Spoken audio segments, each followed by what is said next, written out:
Critical Frames, a PlayStation podcast, is available on all mainstream audio and video feeds. Find out how you can support the show by heading over to patreon.com/criticalframes.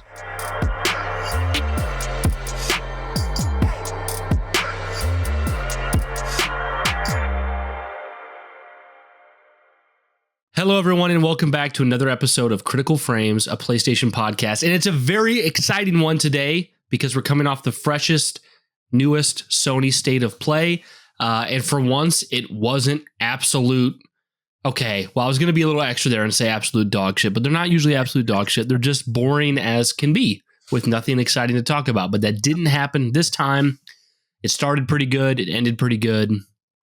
I'm really stoked to talk about it all. But before we get into it, I'm going to pass it over to Joe as normal and say, Joe, how's your week? What have you been up to? Anything exciting? We're recording a little bit earlier this week, so it's been less days since the last time we talked. Yeah, we're recording a day after the State of Play, which is because Bryan was like, I've got to talk about this. I'm so hyped.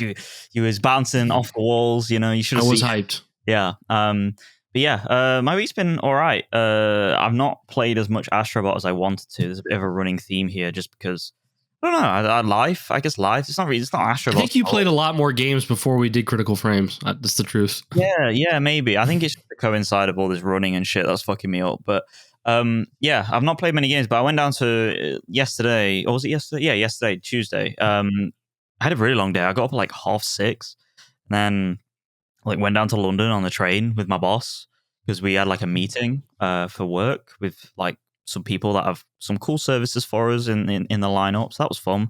Got a free meal out of it. That was really nice. And then came back about 3:30. Got back to Nottingham, which is the city around where I live, at 5. And then I basically was like, right, well, I'm gonna go for a run. So as soon as I got back, I went for a run, and then I was like, you know what, we're gonna be streaming this Critical Frames live stream for the State of Play. So that was fun. So and you kept it very entertaining. It was good. I appreciate it. I was there in text form only. Yeah, but it was really good. It was really fun. I had a decent amount of people, and I think the live stream got like about 50 views, which is pretty good considering we've only done 2, and both of them were State of Plays. But it was good fun, and it wasn't exactly the showcase or the State of Play for me because a lot of it was just like way over my head, like a lot of Japanese stuff. But have you ever had a State of Play for you in history? I don't know. State of Play. You'll have to remind me what I can't remember any. That's the problem. The last one was Astrobot and Concord. Yeah, I guess that was all right. The Astrobot was pretty fire. The last one was pretty fire, and I did like what they showed for Concord, even though obviously we know what happened with that game now. Mm-hmm. But yeah, so it was a really busy day. It was like. Go ahead. Sorry, Joe. We're talking over each other. My bad. Yeah, I went to bed at like 2 a.m. or something. So I was up for like 20 hours or something at that point, which is ridiculous. And I got up today like a zombie, like really bad. But yeah. Anyway, what was you about to say? What was I about to say? What were we talking about when I was? Now I lost it. What were we talking? State of Play, Concord. Yeah. So if you remember, the last time we had a PlayStation showcase, it was the one where we got Fair Games and VR and Spider-Man 2, and everybody kind of hated that showcase. So I wonder if Sony just decided to stick with State of Plays going forward because there's a lot less production, a lot less hype, a lot less expectations. And the fact that they revealed as big a game as they did here for this State of Play kind of tells me they're not afraid to use that stuff on State of Plays. Because before this State of Play, I would have said the big game at the end, there's no way that would be the State of Play. Yeah, I think you kind of run a problem. I mean, we'll get into it more in a second here, but I think with State of Plays and divvying up your presentation is like you naturally kind of compartmentalize your audience to only tune in for the showcases if they're interested in the big AAA releases, right? And it's like that's fine and everything to set like a precedent and set expectations, of course, ahead of time. Good PR, it's good PR reasoning and stuff, but at the same time, dude, I don't know, that could be kind of dangerous in many ways because you might not get as many people that are interested in it and devaluing it. So, yeah, I think it was good. I think it was a good showcase, and like I said, this week for me was very productive. But what about you, Brian? Yeah, basically the only development for me this week has been my cholesterol. Oh my God, he's bringing it up. Okay. Yeah, I thought it'd be hilarious to bring it up on here. So, so I had my blood test taken last week, just to check things like a normal checkup, and then this week they were like, so if you know me, I'm kind of the person who's like, somebody says like, oh, you should brush that tooth more. I'm like, oh my God, am I losing it? You know what I mean? Like that's how I go into it. Hypochondriac. Yeah, I'm a hypochondriac big time. Oh, so they said, hey, your cholesterol is a little high, so you need to take some fiber pills and try not to eat as much fattening food. And I was like, oh no, oh my gosh, how horrible is it? And really, it's like my cholesterol should be 130, and it was 137. So I was like, okay. So I have been taking like fiber pills and trying to cut some things here and there. I realized that for the last 3 years, maybe 4 years, every morning for breakfast, I start off with 200 milligrams of cholesterol worth of bacon, egg, and cheese biscuits. So I'm crazy. So I'm moving past that. It was only 600 calories for breakfast. So I was like, I know, but like you look at those and it's like pure saturated fats. Like that whole thing. Like, yeah. So now I'm eating Cheerios with almond milk. So I'm like, it's a whole different vibe going on. But this is what happens when you're in your 30s, and then it gets worse in 40s, 50s, 60s onward. But yeah, I'm doing good. I feel pretty good about it. I like to joke about my cholesterol because it's like at first I was really obsessed with it, and then now I'm like I'm not as obsessed with it. But I'm just running the joke into the ground. Yeah. Had to have my wife go find these specific apples because they're supposed to have these specific apples that are good for your cholesterol. They're called Red Delicious apples. And oddly enough, they are known to be the worst tasting apples of all. Mm-hmm. I don't know. Did you know that, Joe? I didn't. Any apple I just buy from the supermarket. We don't have all these like weird, like aesthetic, like. Oh, we got a ton of different apples, but apparently Red Delicious is the worst. Yeah, we probably do have them, but it's one of those things where it's like, I just don't really care. I just eat apples. Yeah. Like, I never cared. I never knew. Like, I never cared either. I probably just ate it. But like, apparently, Red Delicious, they're the most mushy and have the least flavor. Yeah. But I don't know, they taste pretty good. But I told Joe that when I eat bad food, instead of molested, I'm being colested. So there's a dad joke for you all. I'm a victim of colestation. You know what? Given like I mean, I came over last year and visited you guys. I was baffled by the amount of fast food options you guys have and how much like fatty food is just kind of available to you compared to us. It's just wild. Like you are set up to like kill yourselves in that way. Like it's wild. And it's terrifying, dude. Like I was with my friend's brother-in-law. And he turned to me. We was at Waffle House, right? And we were sitting at the bar or the counter or whatever. And obviously there you can see everyone cooking your shit, which isn't really that much of a thing in the UK. Like you don't really have that kind of, sort of vibe going on. And he literally turns to me and goes, yeah, everything here is like pretty healthy for you. Because it's not like, I can't remember what he said exactly. Like it's not sugary or something, or it's refined sugar or something. And I literally turned to him and I was like, what? Like they are frying the shit out of everything, dude. Like there is nothing like fucking pure about this shit. Like it's bad. Like it's nice, it's good, it'll give you energy, but like that shit's going straight into your fat cells. This is not good, dude. not good. Dude, that's how it is over here. It's like we're like, oh, I'm eating healthy today, and we get like a sandwich, but the bread on the sandwich is what you guys would consider to be cake. Bro, honestly, I came over. There was like this. We went to like this. It was like an Outback Steakhouse, but it wasn't an Outback Steakhouse. It was similar. Can't remember I'm sure it was a chain.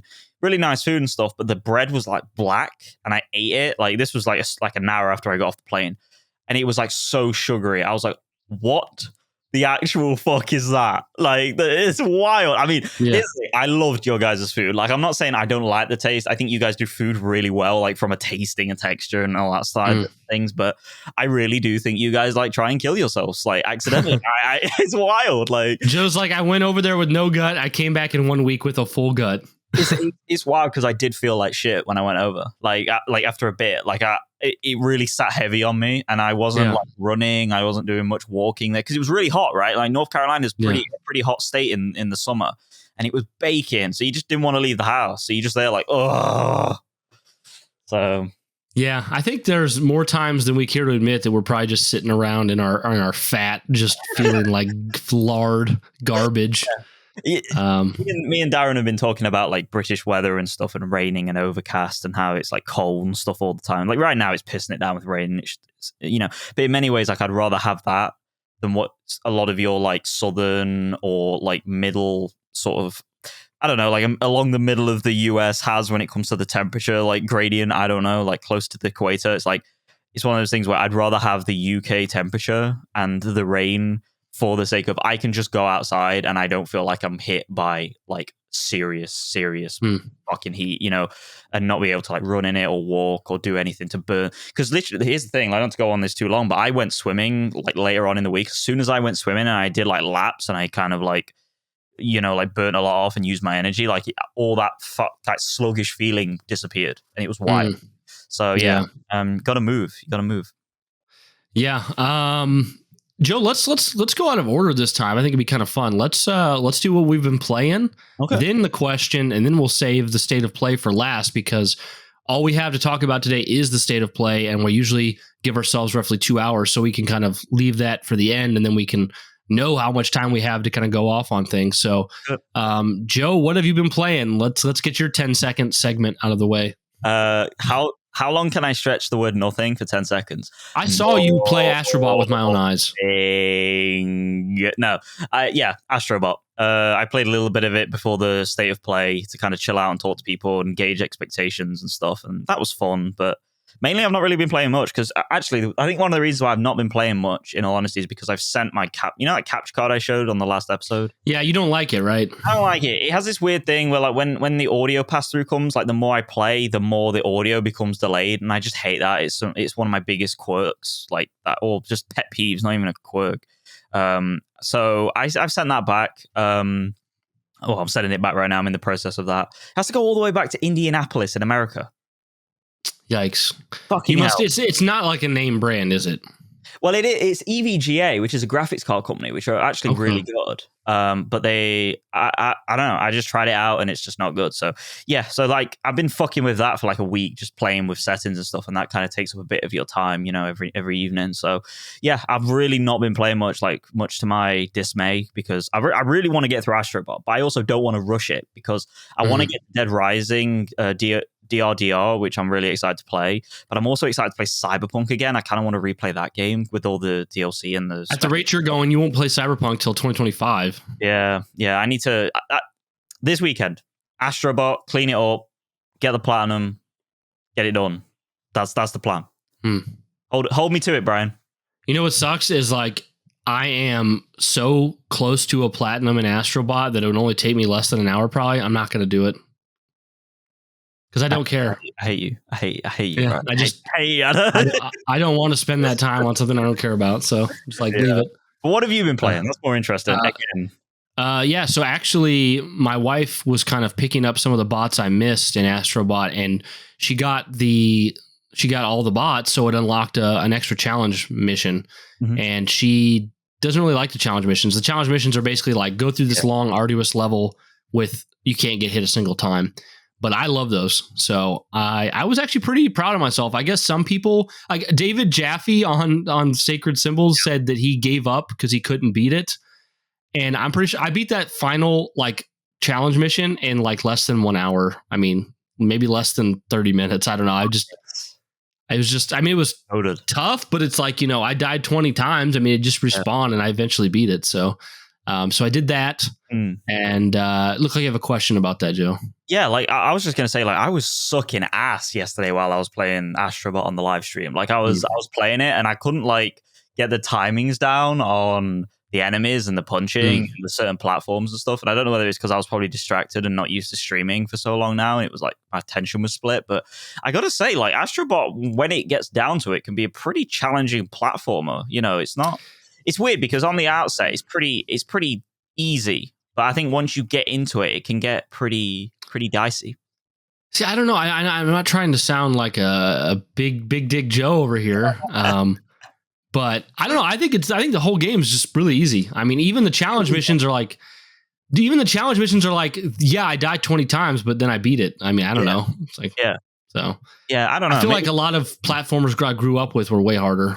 So yeah, I mean, it might be because I haven't played platformers in years, so it might be the fact that I'm just not that used to them as a game, type anymore. I think the last.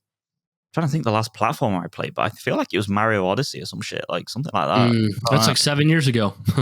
yeah. So but I got that done, and then I've basically just been playing Death Stranding, and I want to talk about it. I also want to save something so that we have stuff to talk about left for the Critical Frames Plus episode on Death Stranding. But I am on episode 13 of Death Stranding, which episode 14 is the last episode of the game. So I'm very close. I just every week, I mean, is this the second or third week I've talked about it on the podcast? Oh, okay. Well, I guess I feel like I've been playing it longer, but every time we come back, I feel like I like it a lot more than I did before. Good. So yeah, I love the game. I think I think my most controversial take is that I feel like Death Stranding is on the Sony first party exclusive level with I'm not saying it's 1-to-1, but I feel like it's up there with God of War, Last of Us, Spider-Man, Ghost of Tsushima. I feel like it's in there. I mean, it's a beautiful game with a great story and characters. And, I see a lot of people, and I think I thought that I was going to be this way before I played it, but I see a lot of people online or be like, oh, I love Death Stranding. The only weak part about it is the gameplay. And I'm like, bro, I freaking love the gameplay. The gameplay is super fun. If the gameplay wasn't super fun, this wouldn't be nearly as good of a game. It's just that the gameplay is not shooting people really. It's just, but it's managing your packages, trying to walk across tough terrain and up mountains without falling over, laying down ladders, ropes, building bridges. I mean, zip lines are so much, and it's so much fun. I love too when I'm there was one mission I had to do where I was like, okay, this is really a super long trek around a mountain with a ton of stuff on my back. And I hopped on a bike and freaking Skyrim jumped up that mountain over the top and made it very quickly. I think it gave me a 60-minute timer and I did it in 8.5 minutes. Because I just weaved through the mountain. Yeah. But it was, I know some people will probably be like, oh, you're not doing it right. But I mean, for me, it was just my own way of deciding how I wanted to deliver the package. And I was up on the snowy peak and it's such a blast. So, I think I'm coming closer to where Joe's at with the game. Obviously, I'm not going to be, Joe, this is top 5, maybe, top 3, maybe number 1 game of all time. So I can't be on Joe's level. Yeah. But I do feel like I'm coming over closer to that because I don't know. We talk about objective and subjective. I think it's kind of hard for me to tell them apart for this game. I feel like my objective and subjective are about the same at right now I'm at a 9 out of 10. Mm-hmm. And the reason I'm at a 9, the reason that, and this sounds very damning when I say it this way, but it's just me trying to be level-headed. It's, nothing against the game, but I think I could never give the game a 10 objectively because I feel like it has so many noticeable shortcomings. Right. So that's where I'm at with a 9, but I also think personally I'm at a 9 as well, where I'm this isn't a 10 experience to me personally, but man, is it probably a 9. But the big major flaws, because I think really all I had to say earlier in the podcast is oh, Joe, it's always delivering stuff. I wish there was more variety to that. But I could even push that aside and be you know what? There's so much variety in the ways that you deliver packages, the things you do, the ways you take, the certain things, the precautions they put on you, whether it's a timer or whether it's you got to use this particular item or it's super cold here or whatever. If I put that aside, I think big criticisms that are more definitively bad, I think, and this is where I think I connect with you too, Joe. Mm-hmm. What I'm about to say doesn't bother me at all. It really doesn't hinder the game at all for me. But I think objectively, the bosses are kind of shit. You know what, Brian? I agree. Yeah. They're not good. So especially as someone you don't know you know of it, but you've never been in that situation where you obviously played a Hideo Kojima game before. But if you go back and you play Metal Gear Solid 1, Metal Gear Solid 2, Metal Gear Solid 3, especially the first or Metal Gear Solid 1, and Metal Gear Solid 3 massively. If you play those games, the boss fights are fucking fire. Some of the best in the industry ever. Crazy. One is everyone remembers Psycho Mantis, everyone knows that, and then the end, you just playing with the meta side of it, where like the end, who's a sniper, who's old, you can either like assassinate him way before you actually get to the boss fight, and like that's it, he's dead. Like you don't actually come across him in the actual like boss fight later on. Then you also can actually, back in the day on the PS2, you could like clock your PlayStation time forward once you get into the boss fight, like quit, clock the PlayStation forward, and then join back, and he's dead. That's one where he dies like of old age. It's fucking sick. That's super neat. Wow, I never knew that. And then the other way is obviously just to fight him, right? Like just normally, and like there's those 3 ways, and it's like, oh, that's so. I can't believe I've been around this long. I've never heard that the whole timer that he dies of old age. Yeah, that's all. That's like because like there's a cutscene for it and everything. Like he walks up, like Snake, like says, "I've got you," basically, and then like he's just dead. Like he's just dead. Like it's like, oh wow. So yeah, really, really, really cool. And like I said, when you go to Death Stranding, it's kind of like the boss fights are kind of all over the place. In the like Cliffs is basically run round in a map and shoot his minions, and then also shoot him. And he normally has like 3 or 4 stages to his life, and then.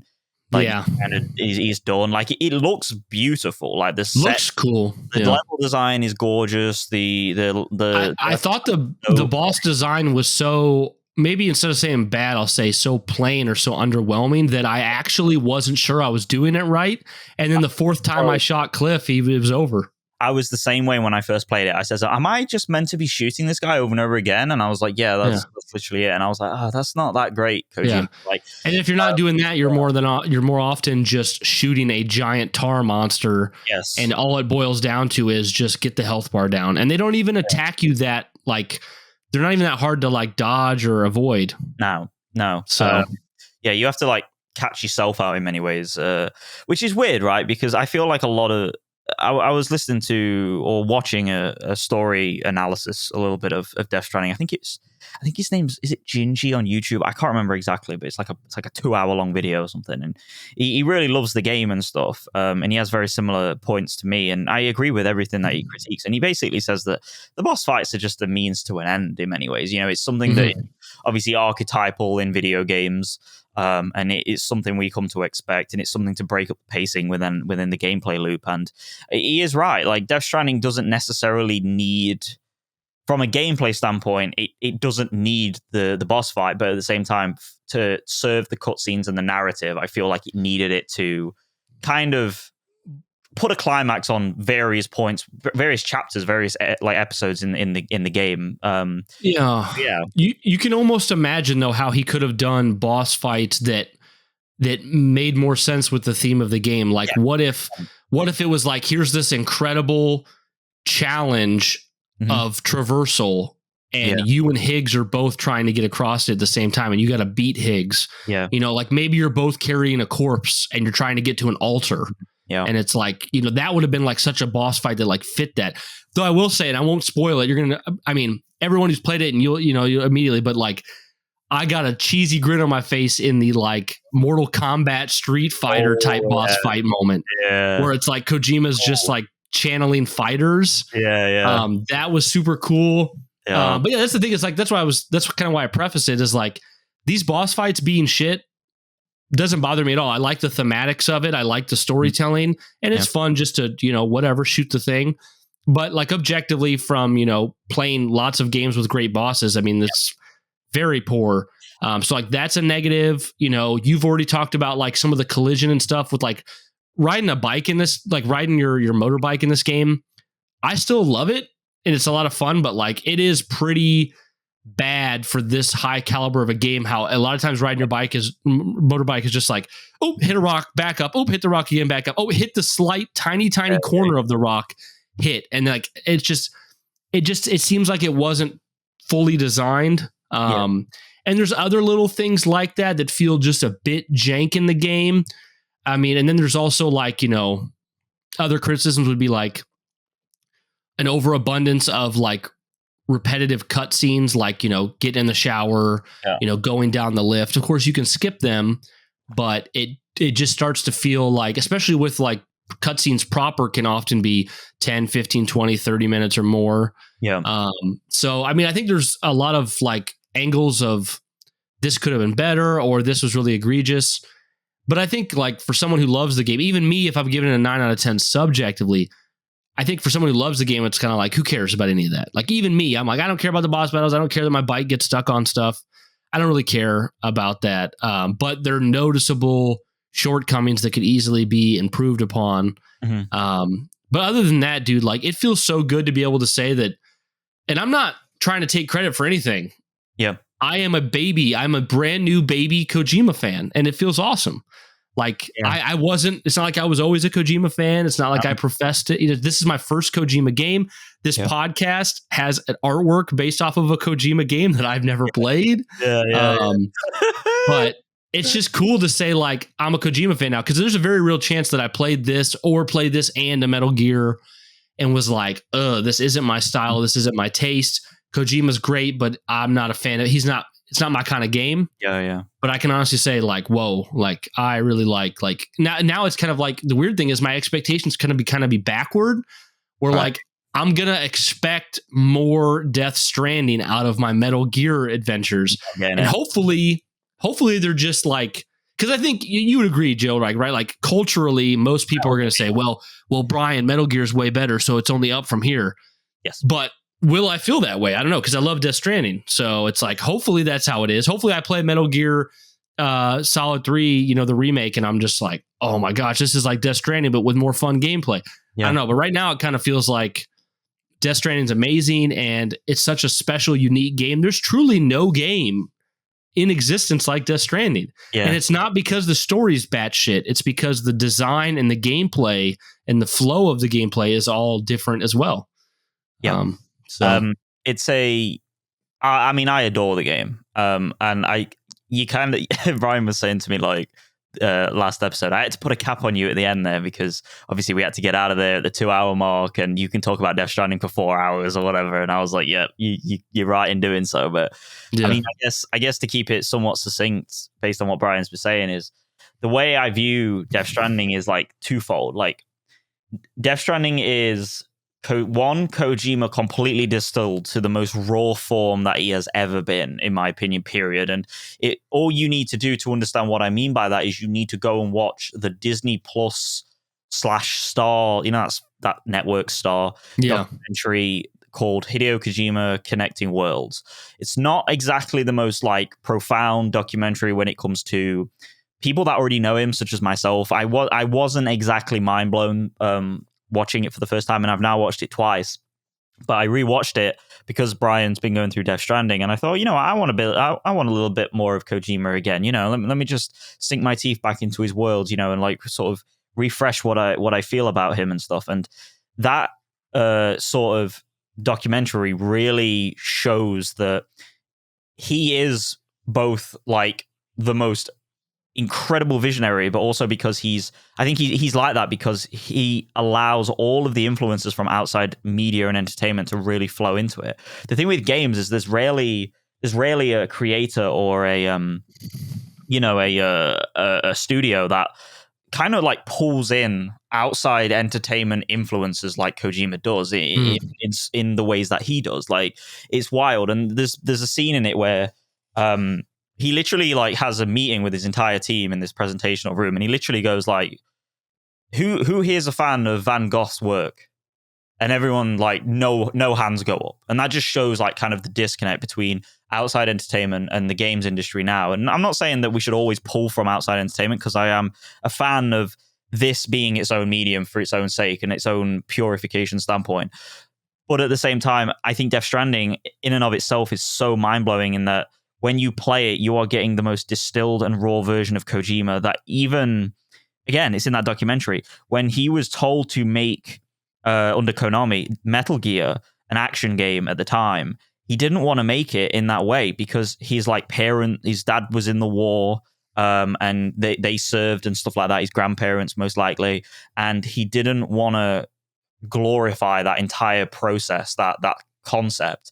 And the first thing he did when he made that series from the original in Metal Gear 1, when it was in 1987 on the MSX2, he was like, no, we're not doing this. I'm going to do an anti-war narrative. And all the way through, it's one of the most amazing pieces of anti-war narrative I've ever experienced because it's so poignant in anti-nuclear, anti-nuke messaging and anti-war, and that goes all the way through to Death Stranding, to the point when like when he was a child, he went to the 1970 Osaka World Exhibition, where loads of people all over the world like came and showcased their products of human connectivity and technological advancements to further and better, the scientific and technological world. And he was taken there by his mother and his father, as far as I remember, and it blew him away, all this level of connectivity to the outside world and the Western world.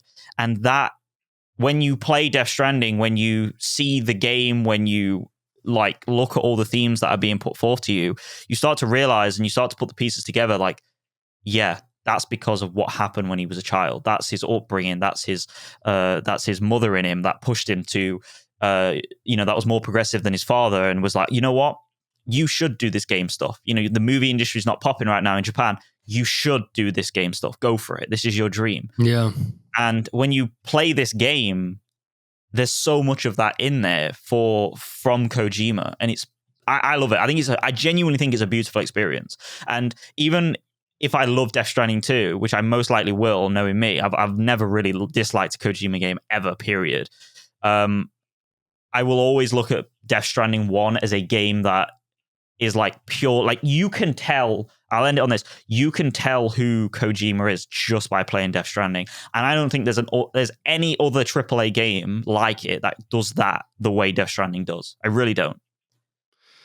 Yeah, dude. I can't think of a game. I don't think I've ever played a game where like killing someone actually feels so bad and so monumental. Like, because in this game, there's, and we kind of hint at spoilers here and there, but I'll mostly leave it so that anybody who's interested can play the game and discover it. But like, you don't really kill anyone in this game, and it's not because you can't really. It's because the penalty for killing someone is so huge, you don't want to kill them. And I'm not saying a penalty like you go to jail. I'm saying like something happens to the world, something happens to society, in a sense, if you kill someone, and it just the penalty for it is not worth it. Like you just, like as a player, you'd be like, okay, well, I don't want to kill this. I'd rather knock this person out or tie them up, because killing them causes this void out. Yeah, which is, you can find out by playing the game.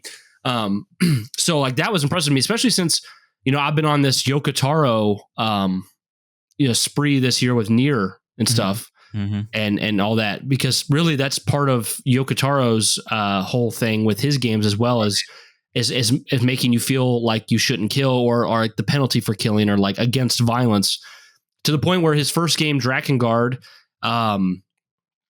the gameplay is just shit, and the whole gameplay is centered around like how horrible you are for killing anyone. Yeah. But it feels like, I've gotten the feeling of how we shouldn't kill people more than ever from Death Stranding. So yeah, very, very cool. Man, I just want to and here's the thing, I'm probably going to finish Death Stranding today. And awesome. I should just jump into Metal Gear Solid 1. I should just buy it, dude. I need to jump into Metal Gear, because like I'm so on it now. And then once I beat Metal Gear 2, I can say I've beat the game that our podcast artwork is based on. Yeah. So it's one of those things, dude, where I genuinely think his games are like, they are must plays. Like people look at the stealth genre as something that's like a niche genre, but Metal Gear, even more than Splinter Cell, in my opinion, way more, just for the narrative alone, is, and Death Stranding as well, in my opinion, but less so, I would say, if you're not that into Kojima, is like a must-play series. Like, you have to play it. Like, it is genuinely industry-defining, and every time I think about it, I just think of playing it with my uncle, or being there when my dad was playing it with me as well, and or like, I remember like my uncle saw me play Death Stranding for the first time. Like I was around there, and he came around and was like, "What's this?" I was like, "This is Death Stranding. This is the latest game from Hideo Kojima." And he literally was like, "Oh, I remember Hideo Kojima back when like Metal Gear Solid came out. Like, that game was like mind blowing for the time, especially for its like graphics and stuff, and its polygon count and everything, and the story was mind blowing." And I was like, "Yeah, this is his latest thing." He was like, "What do you do?" I was like, "You deliver packages." He was like, "What do you mean?" It's like, "So you don't know fighting or anything?" I'm like, "Yeah, you can fight and stuff, but the whole game is like all about like human connection and stuff." And he was like, "That's mind blowing. Like, that's really cool." Yeah. And it's little things like that where I'm like, yes. Can you imagine like somebody being like, can you fight in that game? And you're like, well, yeah, you can, but it's mostly delivering packages. Like, but can you fight if you want? And you're like, okay, yeah. And then imagine someone trying to play Death Stranding with their goal to be like to get in as many fights and shootouts as possible. It would not. You're just not going to want to do that. You're just not going to want to. It's not built around it, And yeah, dude, I love it because, like I said, I think this game is very much a character study of so many different like archetypes and sort of like representative characters of modern day society and the way we're all quite disconnected despite our connectivity through technology and the internet. But what's interesting is through those character studies in Death Stranding, you get a character study of Kojima. Like it kind of bends in on itself, and when you play it all, it's like, wow, this is mind-blowingly cool. And yeah, dude, like I said, I'm gonna stop there because I can keep talking for ages about it. Yeah, even that 1 hour critical frames plus, you're gonna have trouble with like 1 hour only. Really. But last thing before we move on to the state of play, Joe, I'll ask you, what was up with this with Kojima deciding to have Amelie say Princess Beach, bro? So you got the part like in the running afterwards, right? Like, yeah, dude, that was so whack. What was that about? It's funny. It's meant to be a tongue-in-cheek, sarcastic, like meta commentary on that whole section that you've just done, and that whole section on the beach and everything. Not to get in spoilers, so I'll keep it vague. Is actually like it is a meta commentary on kind of like beating the final boss, Higgs and all that stuff, and then getting the girl and it's not at all the true ending, as you know. So it's one of those things where it's weird because it's juxtaposed massively by the fact that you spend a long time on this beach afterwards and you realize shit, like it's actually a penance. This is not a game that's the traditional hero finds girl, hero saves the princess in the castle. It's not the same, but despite that, he makes a commentary and a reference on it to basically, again, just like everything, like Death Stranding is a meta commentary on the games industry, even though it can come off cringy and poorly delivered. Her saying that she's Princess Beach is just a cheeky, corny joke, isn't it? Kind of. It's 100% cheeky and corny, 100%. Here's the thing, because the reason I'm bringing this up is because I have seen this memed on for years before I played the game. And every time I saw it, I'm like, why is she saying Princess Beach? What? And now I have the context and I'm like, why is she saying Princess Beach? What? But it does make sense. Like, what's weird about it is it does make sense when you start like looking at what the scene is telling you in that moment. It's just that especially when you take it out of context and you just hear it there right as it smacks you in the face, it's like, what the fuck are you talking about? Like, yeah. I get it. It's just, I love it. I don't know. Wow. I'm loving the game, dude. I can't wait to, like, if I could get off here right now, I'd run down and play it, and hopefully can beat it today. I mean, if I only got episode 13 and 14 left, what do you think that is? A few hours? Yeah, a few hours. Mostly cutscenes as well. You're at a point when it's mostly. I heard, I don't know if this was an exaggeration, but somebody at work told me that the last cutscene of Death Stranding is like 2 hours long. That can't be true. No, that's not true at all. I think it was probably a joke, but I couldn't tell. Yeah, it's probably a joke. There is a lot of cutscenes in it, but I'm not going to spoil it or anything again. Yeah. But like, there's one moment in between, like near the end of the game, that is one of the most beautiful. Like, let's just say it's your final walk. Okay. I'll put it like that. That's cool. Yeah, that's cool, man. I mean, and it's crazy now. Like, and we're gonna get to this more, but I was just saying to you in the chat today, I was like, it's so neat that I unintentionally in 2024 played Ghost of Tsushima and Death Stranding for the first time, and now I only got to wait 1 year to play both of their sequels. Amazing.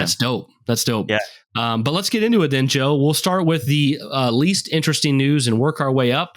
I'm sure we'll have more to say as we work our way up. But first thing is the PlayStation Plus monthly games for October announced. Looks like you're going to be getting WWE 2K24 and the Dead Space remake. And Joe and I, hats off to Joe, even more him. We both loved the Dead Space remake. Phenomenal game. That was almost in the running kind of for Game of the Year for you, wasn't it? Kind of last year? Yeah. What actually came out 2024? 2023. What was it? Yeah, Resident Evil 4. You played that later, but Jedi Survivor, Starfield, Tears of the Kingdom, Spider-Man. There was something that beat Dead Space in the end that I can't remember exactly what it was. Hang on, 2023. I really want to find it out now. Games. I can't think of what that'd be for you either. Damn it, dude! I'm trying to. Because I know Dead Space was up there for you. It was like it was really high until I played one game, and I genuinely can't remember what it was. It wasn't Starfield. Yeah. Armored Core. Armored Core, of course. So Armored Core, then it was Dead Space for you, right? Yeah. So very cool that that'll be free with PlayStation Plus. Also, I don't know if this is coming. So we're reading this from the IGN, all the state of play announcements article. If you guys want to read that yourself, I don't know if this will be in here as we scroll up, but I know too what's really neat is they're bringing The Last of Us Part 1, the remake, to the PlayStation catalog. So there's the catalog of games you get, which is really neat because that was a $70 game that many didn't want to pay that for the remake. I bought it at $50. You bought it at, what'd you buy it at $50? I think I bought it at £40 or £50. I think we both bought it on a little bit of a sale, but totally worth it for both of us. I feel mind-blowingly good remake. You know, like the more I learn about it as well, the like I looked at the documentary for it, and bro, it's so good. It's so good, totally. Moving forward, more games confirmed for PS5 Pro support. PS5 Pro architect Mark Cerny gave an update at yesterday's State of Play about a number of games that will be offering PS5 Pro support. The list included Dragon Age: The Veilguard, Assassin's Creed Shadows, and Metal Gear Solid Delta. So that's 3 games, 2 of which we know for sure are coming this year that will be already brand new games that will get additional support from PS5 Pro. As far as PS5 Pro goes, guys, as a check-in right now, today, as of recording, it's 9/25. Tomorrow is the 26th of September. That's when the pre-orders for the Pro goes live. I am undecided because I really shouldn't spend money on a Pro. I kind of want one, but I'm also kind of like, I don't need one. So I don't know what I'm going to do, but Joe is going to actively try to get the big PS5 Pro anniversary. Comes with the what is it? The special controller, the Edge controller, and all that stuff for probably $1,000 or more. It's got to be $1,000 at the base. So he's going to try to get it tomorrow. There's only like 12,000 available. So if I can get it, like I said, if I can get it and I can keep it in pristine condition, keep the box. Obviously, I'm going to like use it and stuff. Mm-hmm. I'm going to hopefully be able to get that money back in time. You know. Will you immediately sell your current PS5? Yeah, it's gone. Yeah. I wonder what you'll get out of it because I've seen a lot of people selling theirs on our Facebook marketplace around me. There was a lot of PS5 selling for like $200. I'm like, damn, I'd want more for that. Yeah, but people selling theirs for well, so someone will. Yours is what? Scuffed. Oh, it's scuffed up. Yeah, like the plates are scuffed and shit from moving it around. So yeah. So we'll see. Maybe Joe will be able to test out some of this PS5 Pro features later this year. Mm-hmm. I don't think either of us have much to say on this one. Dynasty Warriors Origins is arriving January 2025. Game that's already been announced. I'm not interested in Dynasty Warriors. Do you care about this, Joe? No, I've never played a Dynasty Warriors game ever. I mean, it's obviously Chinese in terms of where it's set, hence Dynasty Warriors. It looks cool, but it always looks like a button masher to me. If that makes sense. I'm not into that. Yeah, and it looks like my thumb would get tired pressing the square button. So yeah, not a lot of substance. Yeah. Moving forward, new PS5 controller colors announced as well as plates for the console. The Chroma collection of accessories include Chroma Pearl, Chroma Indigo, and Chroma Teal, which you'll be able to pre-order starting in October. So you can make your console these different colors. You know what I thought was kind of cool is like, these kind of announcements don't really excite anyone, but correct me if I'm wrong, Joe. I feel like the PS5 is the only console in existence where upgrading or like changing out your casing and shell is actually something cool that people want to do and still frequently do years into the console launch. Because I remember like the Xbox had the front plate, but that was kind of lame. A lot of people didn't really do it. The 360. What else had it? I mean, the DS, one of the DS models you could switch out the plate on it. I feel like it usually turns out to be a gimmick people don't care about, but like they really did a good job with PS5. People are still interested in new plates and switching theirs out. Even I bought the $80 black plates for my original launch PS5. So I have a black PS5. So I think they've done this better than any company's ever done it. As far as like swapping this out goes. No, I mean, I think it's because their consistency of quality to the plates ever since they like tried to sue D-Brand and shit like that. Like, I think ever since they've really like pushed their quality up in that regard, and it seemingly is like there's never really been one that's ugly as far as I'm aware, like objectively, where like the consensus is like, oh, I don't want to touch that. Like they're always like, oh yeah, well that's cool. But like some people are like, well, I've already got one, or I've got all the, I'm just not bothered about plates in general. But I think it's because just the designs are always consistently pretty fucking dope. And even Wes, when we was looking at this reaction, we were reacting to this trailer in particular, he saw the green one. And he was like, "Oh, that's nice. I like that. I like that green control." I think he said so. And he's got plates. He's got the silver ones, I think, right? Yeah, silver. Yeah, he's got the silver for the Slim, and I have the black for the original launch model. So it's like it's neat that like they've been consistent that launch model PlayStations, the Slims, the Pros, they've all had great plates. Like I paid $80 for my black plates, and I just put them on, and like they're high quality and they look great, and it felt like worthwhile money to me. I just like having a black console. So less to go wrong as well. Like they don't get why I'm kind of worried about my Astrobot controller. If I do get the anniversary version bundle thing, I won't be using this anymore. If I get the Edge controller, like it's gonna be like, yeah, that's true. I bought that. Like, yeah. So yeah. And you know what, too, Joe? It's probably not worth the investment for you, but like if you ever like needed to switch out your panels, you could switch out your scuffed up PS5 panels and it would look new. I mean, but you don't want. Why would you want to buy that if you're going to sell it? I mean, it probably would be a waste of money. But 100%. It adds that level of modularity, which I think is dope. Yeah, totally. Our next announcement was Alan Wake 2 Lake House expansion. I think it's funny here if you have this pulled up, Joe. There's IGN spelled revealed wrong. Yeah, I see that. Yeah, it's because we're rushing to get the article out, no doubt. Yeah, reveled. My opinion on Alan Wake 2 as someone who hasn't played it is it seems like an amazing game deserving of all the praise. I'm so stoked that it's getting additional content, and I'm happy for people. For some reason, the game doesn't really interest me as of now. I definitely go through phases where maybe in 2 years I'll play this and I'll be like, Alan Wake 2 is amazing. And people will be like, Bryan, duh. Like that was years ago. Yeah. I get it, but like I've never been too big into Remedies, so this doesn't really do much for me. But man, Alan Wake's great, and it was cool to see another expansion here. Yeah, I mean, I've got Alan Wake remastered. It's a remaster. It is a remaster, isn't it? On the PS5, not a remake. Yes, because Alan Wake was originally a 360 exclusive.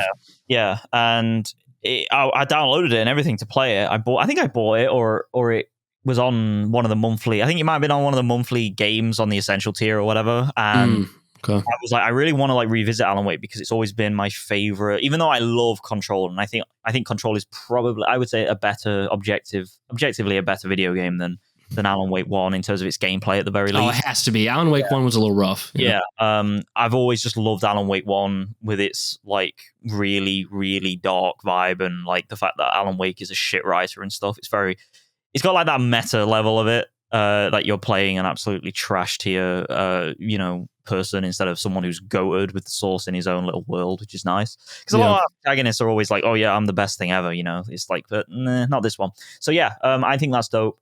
I'm really excited to play Alan Wake 2 eventually, but like you said, it's going to be so long until I play it, just because it's not on my like highest tier of echelon games. But I feel like if I played it, I bet I would like it would shoot up in my.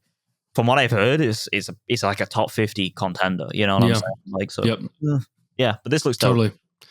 Next announcement was an indie game that I probably won't buy, but I'm actually kind of interested in. I mean, it looks cool to me. It's called Fear the Spotlight. It is a PS1 inspired horror game with a cozy aesthetic and pixelated visuals. So, as someone who grew up with a PS1 as my main console growing up, this just takes me right back. And of course, like PS1, since it looks so weird with its pixelated visuals, it gave a really special element to the horror. Yeah. So like this game looks awesome. And I mean, if I played this, I could then say I'm an indie fan, if I played it and beat it. Then again, I've played and beat several indie games, so I don't know if that counts, but it looks cool. What do you think? Yeah, I mean, when I saw this, I was like, okay, the memes online, I said this on the stream as well, like the memes online on Twitter where people like devolve Bloodborne and stuff to PS1 era graphics. Yeah. The joke has folded in on itself. Like people are actually making devolved games now because I guess it's just art style. I think a lot of people, like, it's weird, right? A refined version of what PS1 games were.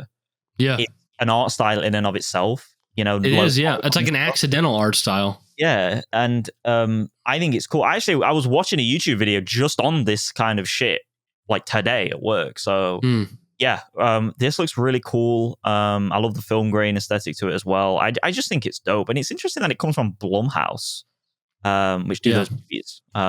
Very cool. I'm excited. Yeah, looks neat.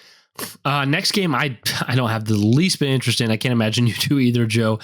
Tower of Agaspa. It's a city building game that has early access coming. I mean, this month, but I couldn't care less about this game. Yeah, I don't know. I mean, it has a glider like Legend of Zelda, Tears of the Kingdom and shit. So I get. I'm not even dunking on it. I just don't care about it. Yeah, it's just, I don't know. It looks really cool. Like the colors are dope and stuff. It looks very expansive and very unique in that regard. And I like how you have a character to that level of city building, because most city builders are top down and you don't have a character model and stuff. So yeah, I think it's cool. It's got some combat in it, but it's probably not going to be for me. Let's be honest. Yeah, Joe, coming on November 14th this year is the Lego Horizon Adventure game. I know you're not a Horizon fan. I'm not either, but so neither Joe or I are Horizon fans, but I've actually bought, played, and beat both the games, and I enjoy them. So I think I plan to probably get this and play this maybe with Erica in some kind of co-op, because I think it'll be fun, but I'm guessing you probably don't care. What are your thoughts on Lego Horizon Adventures? When this was announced at, I can't remember, I think it was the last State of Play, actually, in fact. I actually said that I'm more interested in a Lego Horizon game than the mainline games. And that's weird, right? Considering, like, I get it. Everything on Horizon on paper should appeal to me. It's got, like, you know, that Sony third-person viewpoint. It's got the narratives. It's got, like, RPG choices, consequences. It's got amazing graphics. It's got a cool character. You know, Aloy's great. But I just can't. I can't do it. And so when I see a Lego Horizon game, it's like, you know what? That actually, even though I'm not going to get it, that looks way more appealing to me to play than anything that you could come out with in the future that's mainline, like straight up. So it looks dope, though. It looks really good. Looks like a lot of fun. And in this announcement, they showed off that you get special bonus costumes where you can dress as like Sackboy and I saw that. Yeah, different characters from Sony games. Yeah, so Ratchet. Next announcement was kind of a surprising one. I don't think it really matters to either of us, but as someone who was a Sonic fan when they were a kid and then just grew out of it, Keanu Reeves, who is voicing Shadow in the Sonic the Hedgehog 3 movie, is going to be voicing Shadow in a basically a single level that's coming out for the what do you call it? Sonic X Shadow Generations game. So this is kind of a weird oddball deal where it's like, this is Sonic Generations from like 10 years ago or more. Yep. But it's like remastered for modern platforms, but it's got Shadow content in it. So it's Sonic X Shadow Generation. So it's really not like they're like delisting. Yeah. I can't remember we read about that. Like I don't know if they're delisting it, but they're making it harder to buy the original one because they want this to be the main one. Right. But to have Keanu Reeves voicing the character Shadow in a level in the game, that's pretty neat. Mm-hmm. And as a 11-year-old, nothing was cooler than Shadow the Hedgehog. I was a big fan of Sonic Adventure 2. So what were your thoughts on this, Joe? Yeah, you were right. Sega's delisting Sonic Generations. Yep. The 2011 version. Because I don't think they want like it being muddy, right? Well, yeah, because I mean, they're for the most part the same game, just some additions to this one. Yeah. So. Yeah. It's weird, right? Because I've never really been a Sonic fan.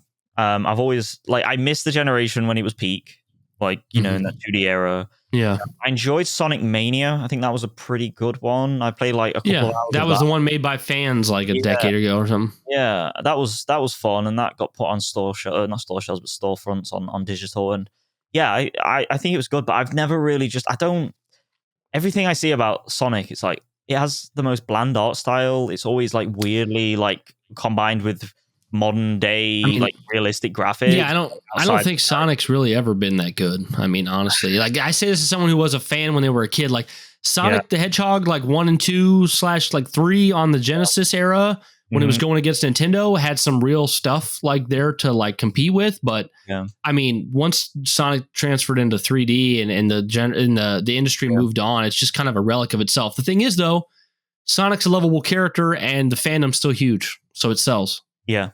I remember when Frontiers came out recently, though, and someone said it was like goated, like it was like 10 out of 10 shit. Like the people, and it was like, bro, like it's good, but it's like a 7.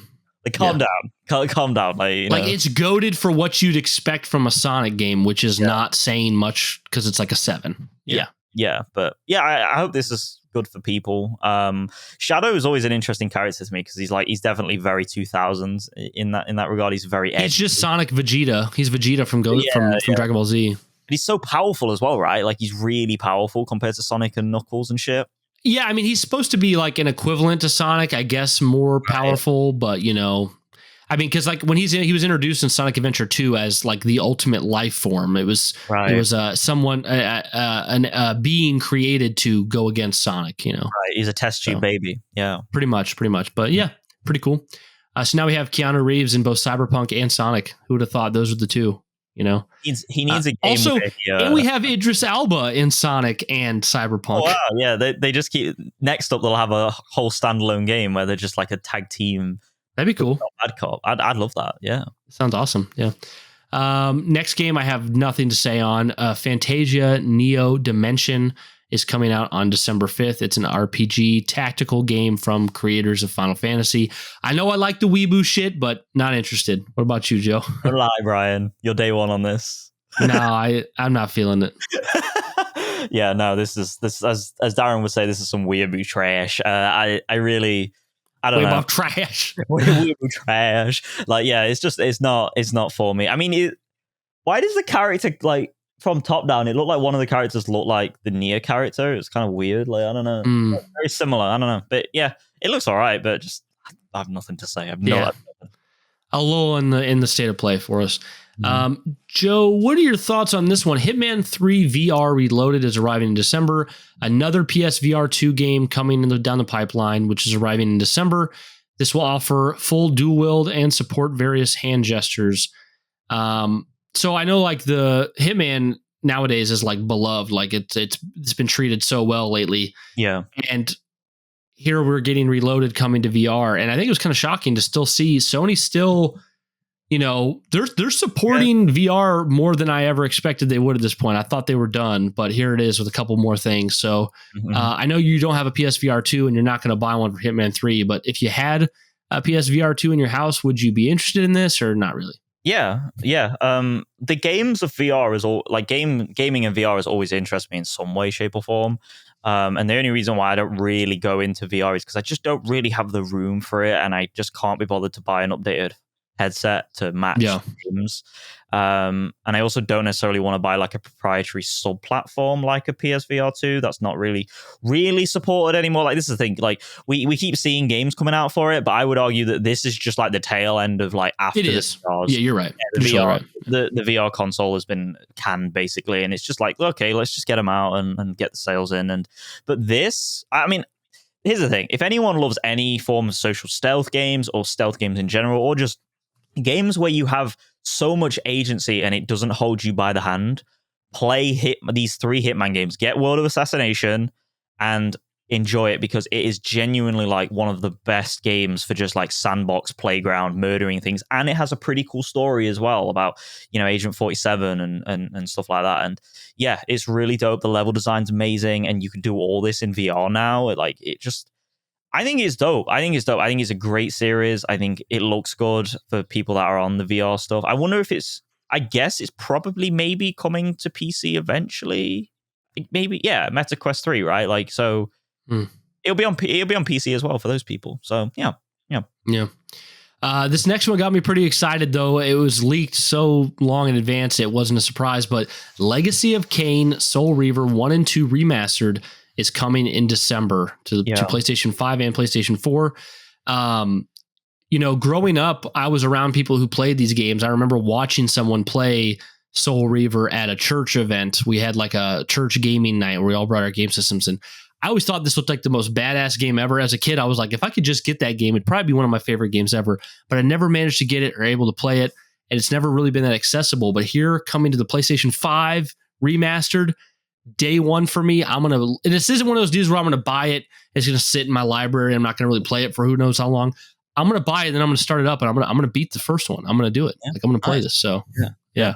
Are you interested in this, Joe? I am interested in it because I always love the Legacy of Kain games. I even played that cancelled and defunct Nosgoth multiplayer spin-off in that universe as well. Do you remember that? Vaguely, because wasn't there also like another Legacy of Kain for PS2 as well? Can't remember exactly. I think it was called Legacy of something different. Right, yeah. I think I remember there being like a shit single player. Yeah. Like one of them, late on. But yeah, these were always goated. Amy Hennig led originally.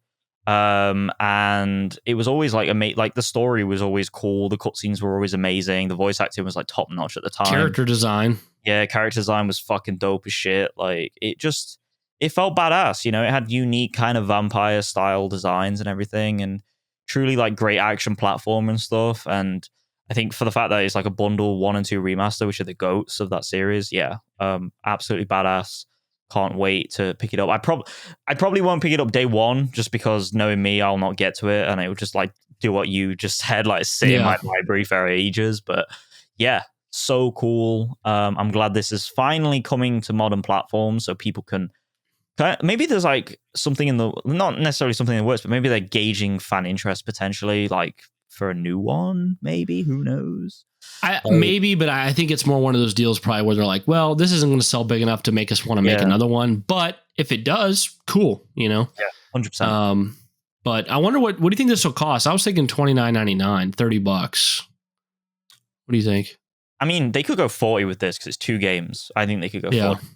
But I think $29.99 is a sensible thing. I think that's a little low, personally. Like, okay, well, what did Tomb Raider? Tomb Raider was 3 games, but that was that $50-$60 maybe? I feel like it was up there a bit. Tomb Raider trilogy or Tomb Raider remaster collection. It was like $25 or something like that.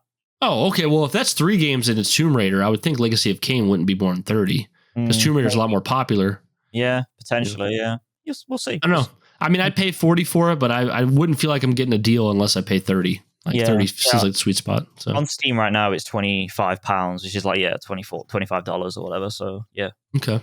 Yeah. Doubt either of us have much to say about this one, Joe. TMNT Shredder's Revenge Radical Reptiles DLC is free and out now. Have you been playing it, Joe?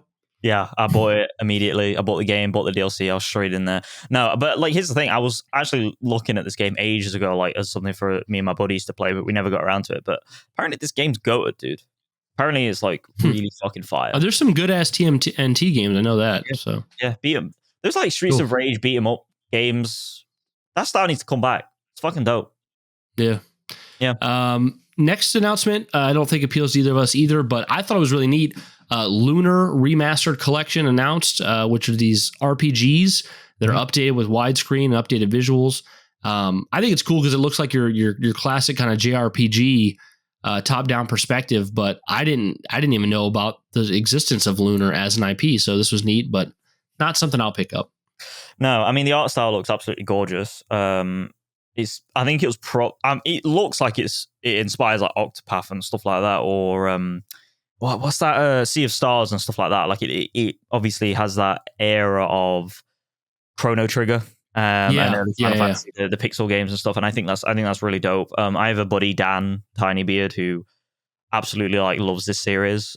He loves these top down like tactical JRPG kind of jobs, and they look so dope. I love like the anime cartoony stuff going on as well. I think that's really cool. It's got like a Studio like Ghibli kind of thing going on for it. I agree. Which I think is dope. It does look entertaining, but if I really wanted to go back to like pixel games, I feel like I should start with like Final Fantasy, you know, like there's better alternatives, essentially, But apparently, I'm not gonna like downplay Luna. I think apparently Luna's really good, like really. That's cool. Yeah. Very cool. Next game, I thought looked really beautiful, really cool, but like I'm not really interested in it. I want to say I heard that this was online, but it doesn't say anything like that here. It's an upcoming Souls-like game, Arc Age Chronicles, releasing next year. Any interest from you, Joe? I mean, it looked beautiful. Well, I've actually played Arc Age. I can't remember what it was exactly called. I think it was literally just called Arc Age MMO. Oh, okay. I actually played that when it came out, back when I used to kind of dabble in MMOs. I think they're a South Korean developer. I assume South Korean developer, whatever. It was good for a decent amount of time. It had like a fair sort of monetization to it and stuff. Like you could have houses and the mounts weren't too ridiculous. Because it was at the time when like MMOs and like WoW was going through a weird phase where it kind of became a little bit egregious with like the monetization and getting certain things and stuff. And RuneScape was on its way out massively, or already dead by that point in terms of its original rendition.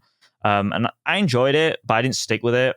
This looks like it's clearly not going for the same thing. It's going for like is it a co-op game? That's the thing is, I can't tell if it's single player or if it's co-op or what it is. So. The combat looks really good though, like really, really good. So, and I think the only problem Arcade had, the MMO, was that it had an issue with keeping people interested, or it fucked something up later down the line when it came to the monetization. And so hopefully that doesn't like bleed in, that style doesn't bleed into the single player side of this, you know? So it looks good. It looks good. I'm not going to get it, but it looks good. Cool. Next up's another VR game. Honestly, one of the coolest VR games I've seen, Metro Awakening VR. I don't know what your experience is with the VR games, or not VR games, sorry, Metro games, Joe, but I played 2033 and Last Light several times. Loved those games. Have yet to get to Exodus, but Metro is a very cool series, and this looks like a compelling game to own on VR. Not compelling enough to go buy a VR platform for, but if you have one, I think this would be one you want to pick up. It's a story-driven first-person adventure coming out on November 7th, so relatively soon. What'd you think of Metro Awakening VR, Joe? Yeah, I mean, just like you, I've played Metro 2033 about 3 or 4 times. I played Last Light probably twice. I think I played that one. I think was it on the Xbox 360, that one, or was it on the Xbox One? Yeah, I think it was on the tail end of the Xbox 360, if I remember correctly, and it really pushed the limits. Yeah, because as soon as the next gen consoles came out, they launched the dual pack for the Xbox One, PS4. Yeah, and then I played it again on the PC, which was like amazing. Like the upgrade was crazy, and then I played Exodus, I think a year or 2 after it launched, and I thoroughly enjoyed it. I'm probably one of the few people that thinks Exodus is better than Last Light. 2033 is still at the top. See, yeah, I hadn't got around to Exodus, and then Colin Moriarty on Sacred Symbols had recently purchased Exodus and started playing it like a couple months ago, and he just said he was not feeling it at all like the first two, so he quit. Right. So, yeah, I'm the opposite. I think it's really good. Like the story is not as good, but the level of environmental storytelling, the variety, the areas you go to, because you start off in a snowy place, then you go to a deserty place, and then I can't remember exactly the last place you go to, but those first 2 areas are fucking dope. And yeah, I just thought I thought they were great games. I really do. I think they're fantastic. They're of the same developers as GSC Game Worlds, so they originally helped develop like Stalker and stuff. They were developers on that. I feel like you could see that influence. Oh yeah, massively. Yeah. Based off a popular Russian book, and yeah, really dope. I'm not gonna, obviously, VR title, not gonna get into it, not interested, but I really do love Metro. I think Metro, more than Stalker in many ways, bleeds into the political and social sphere of conversation much more, you know, in terms of wartime atrocities, Nazism, the Red Army, you know, stuff like that in the tunnels. And I think that's a really brave place to put your narrative, especially now. And I think it balances that really, really eloquently when you play it. It doesn't shy away from things, and yeah, I think it's great. I think it's great for the VR the VR players out there, but not something I'm going to play, definitely. So, Pal World is now out on the PS5. Did you ever play Pal World, Joe? No, I mean, Pal World is a game that seemingly combines like Ark Survival Evolved with Pokemon, which is odd, right? Yeah. It apparently is really, really good. I've heard great things about it, but it always oozes that kind of Asian jank a little bit to it. So I'm not really that interested even at touching this. Something about the UI makes it a little bit like, it looks a bit cheap.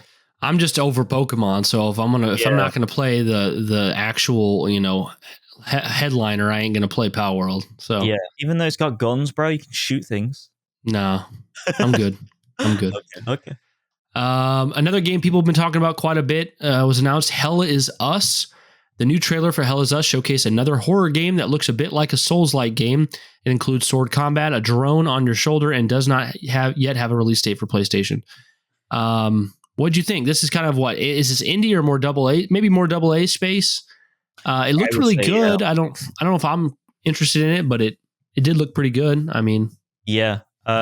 So this was like near the start of the show, I think, if I remember correctly, and I was just blown away by the aesthetic of it. I mean, it kind of bleeds into, like, on the surface world, seemingly so. It looks like it's got Nazi-occupied France in terms of the building structure, but then also it has an element of, like, modernity to, like, its tanks and its vehicles and stuff.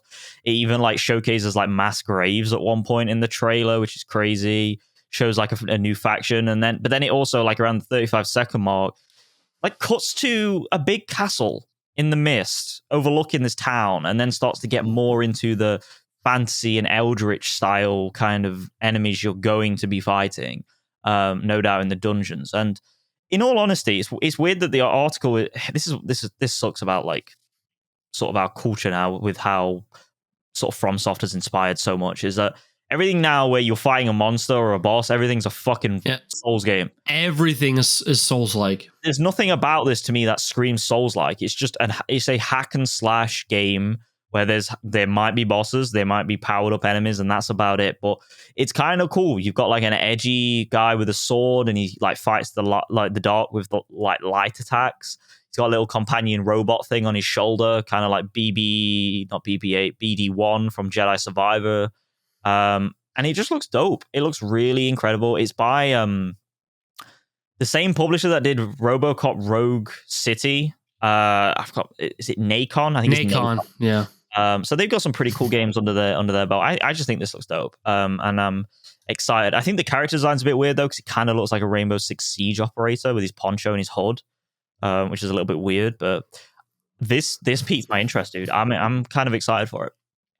Okay, was that one that you'd pick up, like, within a launch window if it got good scores and stuff? I would say so, yeah. That's awesome, dude. That's awesome. Yeah. Next announcement was the Midnight Walk, which what I thought immediately is what I've seen a lot of people say online. I thought this was from the team that was making South of Midnight, and the team, which obviously is not because it's Xbox, but it looks like similar style, kind of Tim Burton-esque. The Midnight Walk announced a claymation style game. And what I thought was interesting about this is the game is coming to both PlayStation VR 2 or just the PS5, which kind of makes me go, should they have done that earlier with the PS5, where it's like you can get these games that look cool on the PSVR 2 or just play it on your PS5, and that way you'd feel like you have the value there, even if you don't buy the PSVR 2. Yeah. But very cool looking game. Not really for me, but yeah. What do you think, Joe? Yeah, I mean, it's cool. It's not for me, but I think that is a really interesting point you're making, that the VR2 and the PS5 compatibility at the same time is dope. You know, obviously, normally you have, like with Resident Evil 4 or Resident Evil, was Resident Evil 7 Biohazard? Was that like on launch that was VR compatible, or was it? I don't know if it was right at launch, but it was pretty early. I mean, yeah. Yeah, but by and large, the majority is that these games are VR made after the fact. You know, if they're like if they're a normal kind of game that's not VR, then they come way later, or if they come VR, they're normally just VR. And yeah, I think that's a really cool option because it allows people to get into your game in a much more flexible way. You know, like obviously we've just been speaking about, like, I'm a massive fan of Metro, but I ain't going to play this new Metro game because ultimately I don't really care for VR. Yeah. And I think this is a very clever way from the creators of Lost in Random. So yeah, really dope. Wow. Okay. So this next announcement was the first thing that I really got excited about from this state of play. But I just realized something that's kind of disheartening.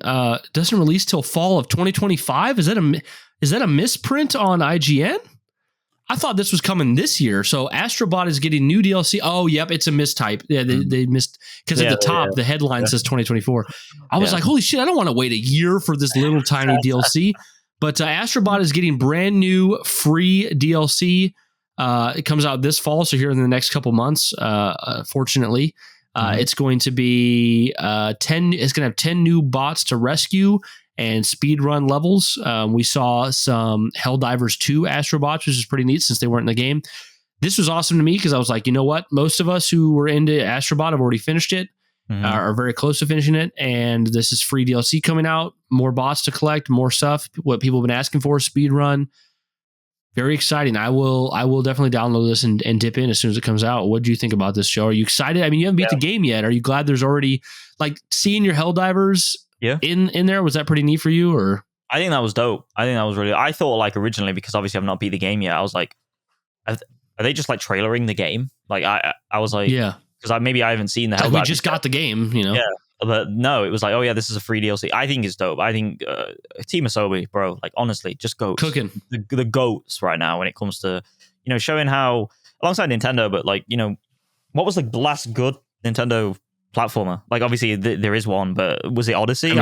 I think it was Odyssey. I mean, there was that Kirby and the Forgotten Lands. I guess, yeah. So but I don't know like how much that one's praised.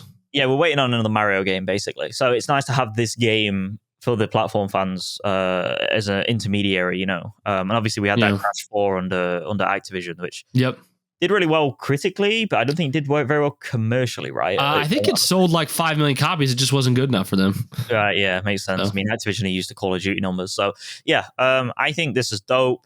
Lots of new levels, seemingly new bots. Yeah, new bots to rescue. I can't. I have no words. I think Astrobot is just fucking amazing. Like, I really do. Yeah, I saw somebody complain about how short this DLC was. Like, only 10 bots. It's like, bro, the game just came out and this is free. Yeah. I think the only argument you can make against this DLC is that, like, well, you could say, like, were you holding it off? It almost feels like it could have been in the game because the launch was like 2 weeks ago. Yeah, or did they need like a patch like in there maybe potentially or something? Yeah. Like maybe they needed to refine it, that last bit of content. You don't know. Like, well, I mean, and judge. It could be coming in a little hot because, I mean, think about it. I could be wrong, but I feel like Helldivers were not in this game before the game Helldivers launched when people didn't know it was going to be huge, right? Like, they didn't have Helldivers bots in Astrobot before Helldivers 2 released, I feel like. Yeah, maybe. So. I think, what's that game? Not that game, that game show, like, from the same people that did Love, Death and Robots, with the Space Marines and stuff that's coming out that was showcased at Gamescom. What's it called? Damn it! It's a show. Yeah, it's a show. It's by Blur. I was telling you about it. We was talking about it on the other episode. Secret Level. Secret Level. They could learn a thing or two about waiting to see if like success and stuff goes on. Well, it makes you wonder too. Maybe they had to scrub Concord out of this DLC. I'm not joking. I mean, maybe there could have been Concord characters. Why not? Right? Like this would make sense. The Concord just came out a month ago, and here's the DLC for Astrobot. You could have had like five more bots in there. That's gone now. I feel like there had to have been a Concord bot at one point because like Concord was first party. It had the startup PlayStation Studios logo on it. I mean, yeah, 100%. There was a Star Child bot we were robbed of. No, a Lennox bot. Face. Yeah. Crazy, sad, man. Sad. Another huge release date announcement here. A game that I don't think Joe or I care about. Maybe Joe, do you care about Monster Hunter? I like it. I think it's an enjoyable series. I think it's fun, but it never really goes past I think it's an S tier franchise now, especially. Okay. It's very consistent in quality, but it never goes above like A tier for me because the narratives never pull anything from me. That's not really what people play it for the most, I feel like. And these games haven't really ever interested me, but I know they're huge. This is going to be a huge game. Monster Hunter Wilds got a release date of February 28th, 2025, which seems like a great release date because it's soon, but it's out of that fall window. They can probably really capitalize there in February. It looked amazing. That's a great date. I'm sure this game will be huge. Not personally something I'm interested in. Yeah, I love Monster Hunter Worlds like a lot. I really, really, really did love it. I got Rise on the Switch. And I haven't played it much because, as we've spoken about in the last episode, my gaming quirk is I don't play portable on handheld very well. It doesn't keep my attention. So, totally. So, but I think also, this is a weird thing, but I think Monster Hunter Wilds as the second game after Worlds is a bit of a poor name choice.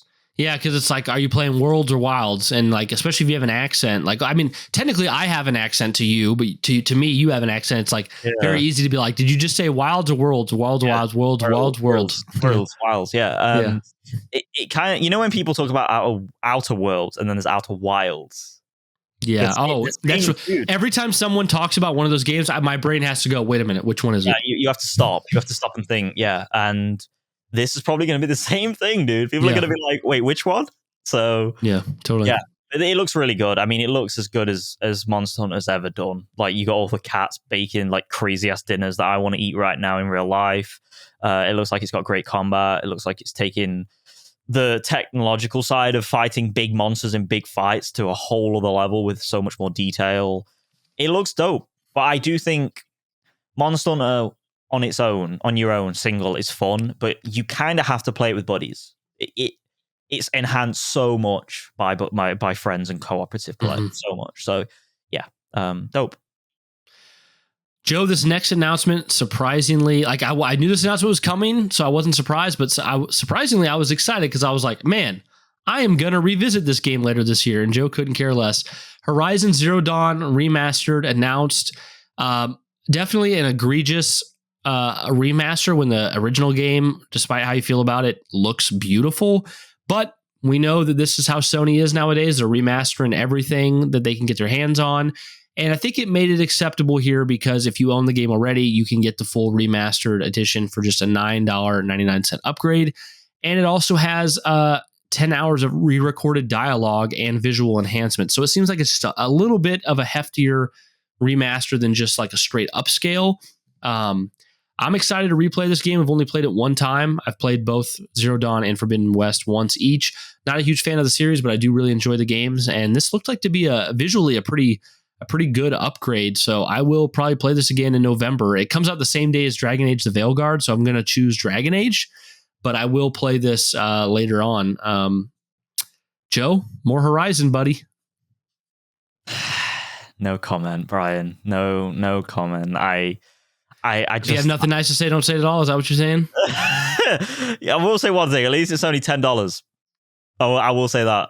That's fair. I mean, that is really fair. You know, like, yeah. You know, people that say like, why don't you just like release a free remaster or whatever? Like, what smart delivery? Is it smart delivery that Xbox? Smart does? delivery for Xbox, yeah. Yeah, just do what Xbox does. It's like, yeah, but like, where's the money coming from? Like, someone's worked on this shit. Like, yeah, I mean, I think $10 is fair for the work that's done here. And if you don't want to pay for it, then just continue to play the copy you already own and spend nothing. Yes. You know, 100%. So. I mean, it's so annoying, dude, because, you know, I look at the trailers, I look at the cinematics, I look at the colors in the trailers in the world, and I'm like, dude, that looks gorgeous. I would love to play that. And like, maybe give it a try again, Joe. No. This is what I'm saying, because like, if I do that, bro, it's going to be a £10 waste, £10 waster for me. Well, just try it without the update. I mean, yeah, but it doesn't matter. It doesn't matter, bro, because I'm at a point with it where I just know that like every time I try and get into this shit, I play an hour. The dialogue ain't clicking with me. It feels like everyone's just standing by the, like, with their arms at the side of their, like, you know, fucking waist, not being able to move. It's like they're glued to the floor. Everyone's kind of boring to me aside from Aloy. I get through the trial section where she like grows up and stuff, and there's that badass cutscene where she's like growing up, and I'm like, oh yeah, that's badass. Keep playing. The side quests are boring. The characters like look like they're robots. And maybe if you skipped the side quest, you'd enjoy it more. But you probably can't get I can't. I've got OCD, brother. That's bad, bro. Because that's the thing is, I don't fuck around with the side quest, dude. I just do the main. I'm gonna be honest, bro. Horizon Zero Dawn's narrative is actually really, really good. Now, Forbidden West, you could make an argument for it being good or bad. Zero Dawn, though, like as you discover the whole reason for why the game is the way it is and why things are the way they are, it's just done immaculately. This is the same writer who did Fallout New Vegas. So. Yeah, I mean, I've looked at all the spoilers and everything, so I'll spare people with all that. But it's one of those things where I'm like, maybe I will, but like, even if it's not the side quest, dude, like I can't get to grips with the gameplay. I really struggle with it. I really think that Guerrilla is one of the most talented studios going. Like, easily A tier studio under, in my opinion, A tier studio from a quality perspective and a production standpoint under Sony banner. But I just think what they've made in terms of combat is like there's not enough feedback. It's not impactful enough. It's not weighty enough. All I do is roll. And there's nothing interesting about shooting a wooden bow, a bow and arrow with wooden shitty arrows and explosive tips and stuff at robots. I can't do it. I struggle. It's hard. Yeah. It's debilitating, dude, because I love everything about every other Sony game. I really do. Like, there's so many Sony games, like Death Stranding. It's like, it's the most unarchetypal AAA Sony game ever. but I love how it. Do you, how do you feel when you're playing Death Stranding and you see the Horizon stuff in that game because it's on the same engine? I mean, I'm like, that's dope. That's a big tall neck, long neck, or whatever they call it. I'm like, that's cool. But I'm just like, I don't care. Like, yeah, dude. I don't know. Like on one hand, I don't blame you because I'm not a huge fan of it either. I don't really like the whole fighting robot dinosaurs thing either. But man, beautiful world. I like Aloy. It's a fun game to play. I like the story. So, I genuinely think Aloy and like her start with Ross is so fucking dope. Like I really do. Like that section. Man, I want you to try it again now that you're like, we're used to just shitting on Horizon. So now I'm like, I want you to try again, bro. I just fall out of it. I'm sorry. I fall out of it. Maybe if you could skip them damn side quests, maybe you could get to a point where you like it. You need to keep me on a short leash with it and be like every time I'm like, I'm gonna go play Horizon, you send me a message like, don't you dare play those side quests. Don't you dare. Go on stream and I'll jump in and I'll be like, Joe, mainline this shit. Mainline it till you like it. Once you know you like, if you decide, whoa, I'm a Horizon fan now, then you can go back and do side shit. Wait till you like it. That's the thing, right? Like me, like always mainlining shit. Like sometimes that irritates people. Like, bro, Bryan, how can you skip all that shit? But I would say that there's nothing illogical about mainlining if you don't like the game yet. Like the last thing you want to do is go extra and 100% on something you're not sure you like. I agree. I've never said there's any level of rational thinking behind the way I do. Like, I think there is in terms of like when I love it, right? Like when you like it, yeah. I'm going around, I want to see everything these developers have done. And every time I do that and I love the game, I always come out with a massive sense of more appreciation than I would say someone who just runs through it. You know, not necessarily you, but like the more casual layman person. But maybe with Horizon, I think I've got to take your approach. I really do. Like if I'm going to try it again, which I'm not saying I will, but if I do, like I've got to be hard on myself and be like, bro, you just got to try and let the narrative get its hooks in you, because I don't. Here's what I'll say and end on. I think I don't get far enough in the narrative to let it ruminate and get a hook. It's hooked in me, and I think that's my biggest flaw with Horizon. That is so unique to that game. So. Yeah, no, I don't know, man. I think it's just definitely worth another try, because it is that's the thing is like, even though I'm not a huge fan of the series, it's like, I know I'm buying the third one day one because I have such a great time with these games. But I think we've kind of lost the plot when it comes to pacing. I think a lot of gamers, and not saying you, maybe you to some degree, like I think you understand good pacing. I think you know that fully well, but like, I think even you to some degree, maybe like we get so used to pacing being so off in games that it hurts things. Cause like, I mean, a lot of games that come out today are bloated for the sake of being bloated. And it kills the pacing. Like I think here, my memory of Horizon Zero Dawn, as someone who mainlined it, is it had great pacing. It didn't overstay its welcome, and it had told a great story. I was never bored.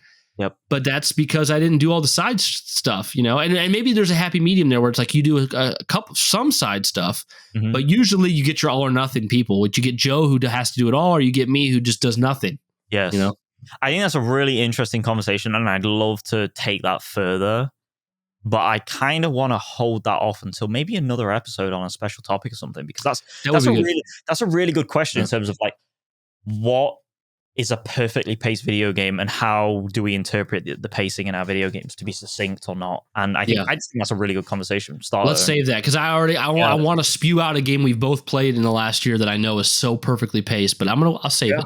Yeah, definitely. I'll save it. All right. The final announcement, and arguably the biggest from the State of Play, the one that left everyone going, oh shit, maybe that was good, was the sequel to Ghost of Tsushima, which will be arriving next year. And as many of us had hypothesized but weren't too sure of, was it going to be a Ghost of Tsushima 2? Was it going to be a Ghost of Tsushima with a subtitle? Was it going to be a Ghost of something else? We have discovered that it is going to be called Ghost of Yōtei, which is a sequel to Ghost of Tsushima that takes place 300 years in the future with a new protagonist, a female, seems to be a Ronin instead of a samurai, named Atsu. It's going to be that you're going to be playing as, and it's going to be on the mainland, Ghost of Yōtei. So, Yōtei, I should say. So, I think this is a brilliant direction to take this franchise, where it's like, hey, It can be the ghost of this, ghost of that, set in this area, this time period, new protagonist. I know for me, I did feel a little sad going, my boy Jin, I'm not going to get to see him for a long time, if ever.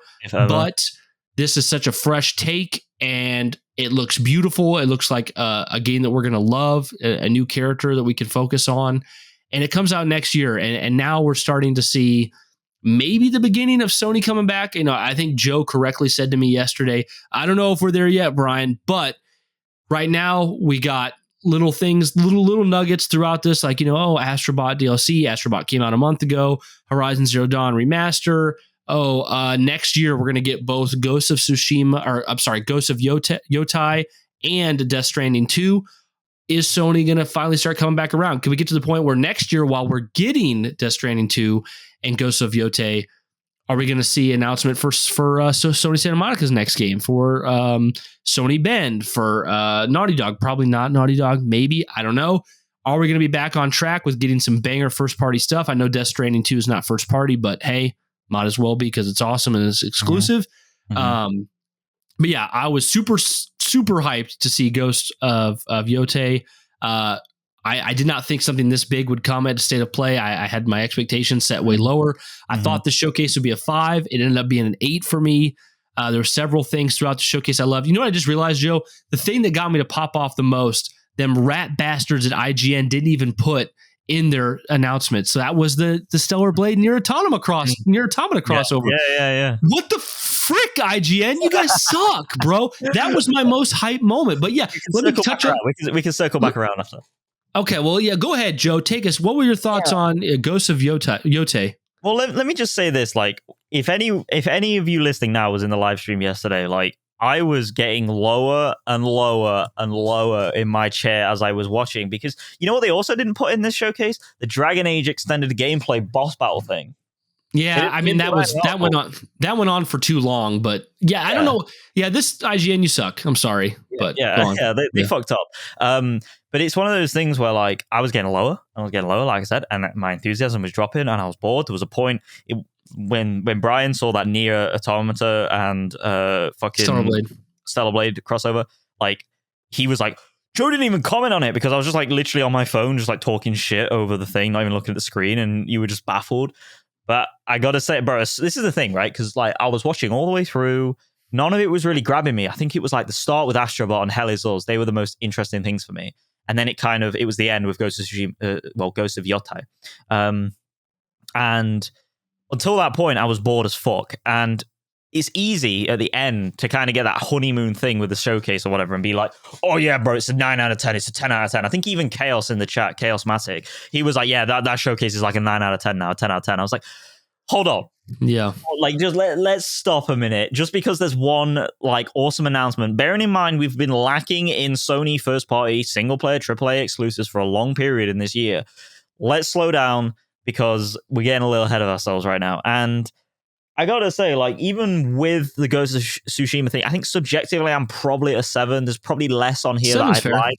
Yeah, I would say objectively you are more correct. I think it's an 8 out of 10 state of play. Well, it had several things for me where it didn't as much for you. Yeah. Yes, exactly. And I think this is the thing about like this podcast. It's quite useful because it allows us to like come back afterwards and be like, okay, we were really hyped in the moment, which I was. My reaction to that thing was like, oh my fucking God, this is unreal. Like, I was like, now I'm listening. Yeah. But this, like, doing this podcast, coming back to these things, revisiting it with a more clearer mind a day after or whatever, helps me gauge my expectations with these things. And I gotta say, like, this trailer and this state of play in general was really, really impressive, especially considering it is a state of play. It's not a showcase. Mm-hmm. This was better than the showcase that they last did. You know what I'm saying? And it's like, wow, this is pretty mind-blowing.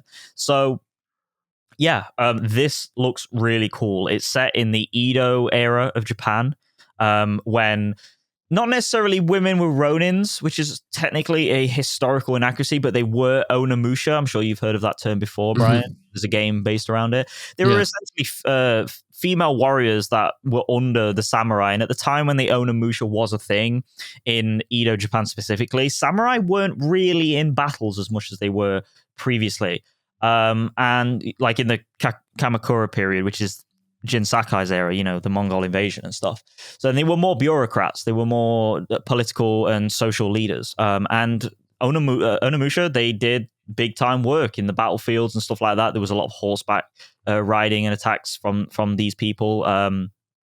And yeah, I think it's dope. I think it's really cool. It kind of plays into what I was saying about like when we were speculating on the last episode, or was it 2 episodes ago when we were saying, what would a Ghost of Tsushima 2 be? And I was like, I would love a narrative where you're going against the class system. You're going against the shogunate, or you're being a little bit of a bad person. You're being a bit of an anti-hero, potentially. You're not all bad, but you're a little bit conflicted. And I feel like that's what they're going with here with this woman. Maybe there's like something that's bad happened to her and it's a revenge story, potentially. Someone's like, done some damage to her family or whatever, really, really crossed the line in that regard, really disrespected her family and her lineage or whatever. And I just think it's really cool. I think the fact that we are still seemingly based within some form of like encapsulation of historical accuracy, even though the details are not exactly historically accurate, is really fun, which is what Ghost of Tsushima was anyway, let's be honest, with like Jin Sakai being the divine wind and stuff and all that, representative of the storm that took out the ships. I think it's dope. I think it's cool. I love the colors, the iconography. I was saying to Bryan, like, a warm yellow in Japanese culture is hope and prosperity and growth. And she's wearing yellow, and it's like it's in that Edo era, which is a time of great like economical growth before the Bakumatsu period in Japan. I think it's dope. I think it's really, really cool. It looks like you can control a wolf or animals, seemingly so. I have a theory. Cool. I have a theory, Joe. I could be completely wrong.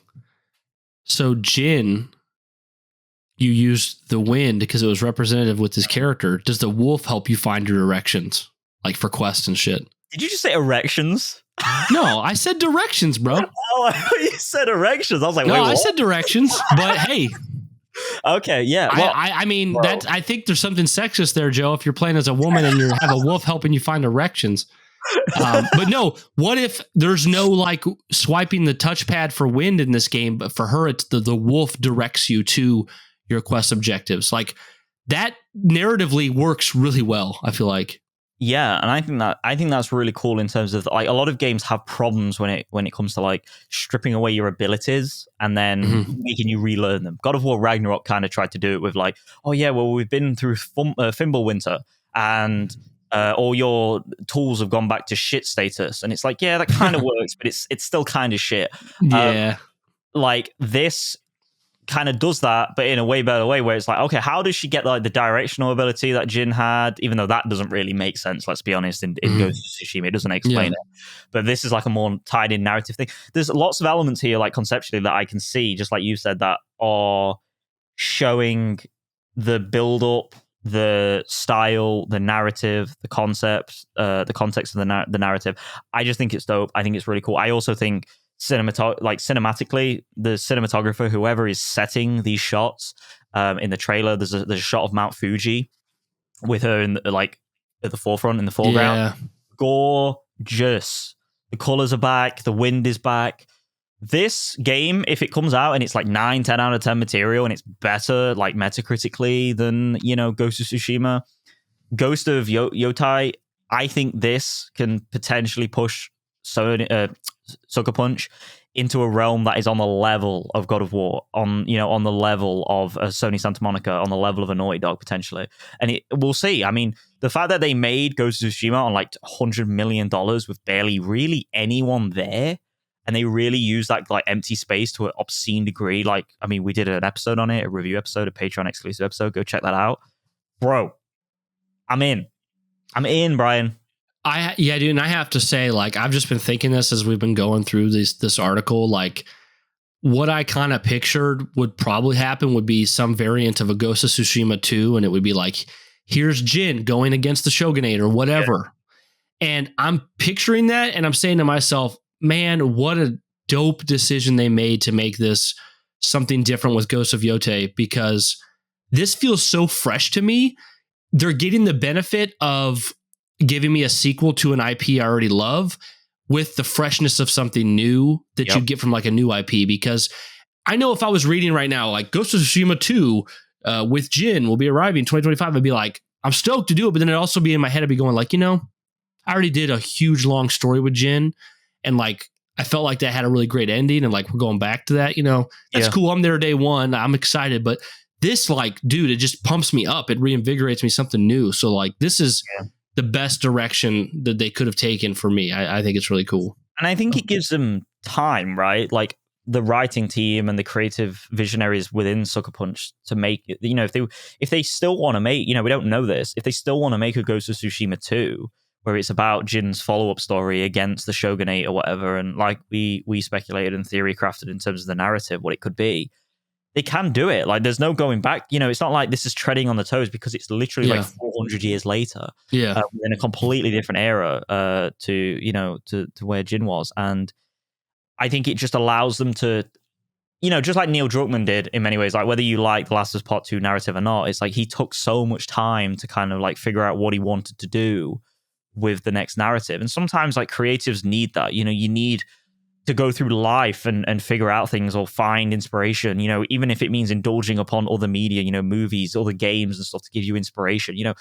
We're all a sum of our parts in many ways, and a sum of our influences. We've just been speaking about Kojima as an example, and you need that. You need time to kind of collect and then develop it into your own thing. And I feel like the way I describe it is, if anything, Ghost of Tsushima 2, if there is a 2, if it ever comes to light, which it might never, it will benefit from the passage of time by so many ideas coming into the room and the well, and then going, okay, well, that's cool, but not exactly what we're going for. What about this idea from this team or this creative lead?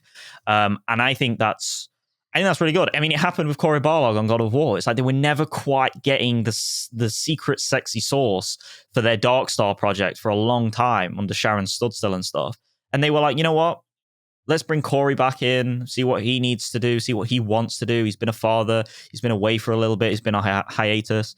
Comes in, God of War 2018, big idea. He's a new father, so that probably massively inspired the narrative. And the same thing will probably happen potentially with Ghost of Tsushima 2. So people that are looking at this and going, oh, I don't really like it because Jin Sakai's not in it and it's a new character, give it a chance. I'm sure this will be fucking amazing. Who's to say Jin Sakai won't come back in the next Sucker Punch game? Because by them having a anthology-like series now where they go through all the way through history in Japan in their own little universe, they can really just keep bouncing off of different eras and timelines, games. There could always be some like thing where like Atsu from this game, like she gets trained by like the spirit of Jin or something like that. I'm not saying like... Or something on that. Or like they find the teachings of the ghost or something. Yeah. Like in the world. It could be very cool. But I said this earlier in the chat. I was like, it just blows my mind that like Sony just came in with Sucker Punch and created the best Assassin's Creed game ever with Ghost of Tsushima. And now they pretty much have a way to move forward with like an Assassin's Creed type of thing where it's just like ghost of this, ghost of that. And it's far better. Like it's just better in every way, story, design, mechanics, everything. And it's first party and they have their own in-house Assassin's Creed now. And they can, like I said, they both can coexist because Assassin's Creed, you're going to get one a year or one every 2 years. It's going to be multi-platform. But that also is probably a lot to do, other than just the fact that it's Ubisoft, that it's just not going to be on the quality bar of these. These are like your high tier Assassin's Creed type things. And for me, I mean, this is the kind of the time frame that I want. Like every 4 or 5 years, play one of these. I don't want to play an Assassin's Creed game every year. No. But man, next year when this comes out, I'm going to be on it. And this is going to be like, I just think Sony's in a great spot with this IP and what Sucker Punch has brought to the table. So it's really exciting. Bro, this game's announcement has inspired me to, on my Spotify, like listen to a History of Japan podcast, and I'm just what you've been doing all day today. Yeah. And I just love it. I love Japanese history. I think it's a mind-blowingly incredible country that grew really quickly, really fucking quickly. Went through serious growth economically, culturally, socially, etc. I'm very excited for this game. I just think Sucker Punch is just goated, bro. Like I just love them. I think they're great. They're so good. After playing Ghost of Tsushima this year, I was like, wow, holy crap. Yeah. You want to go back to Nier?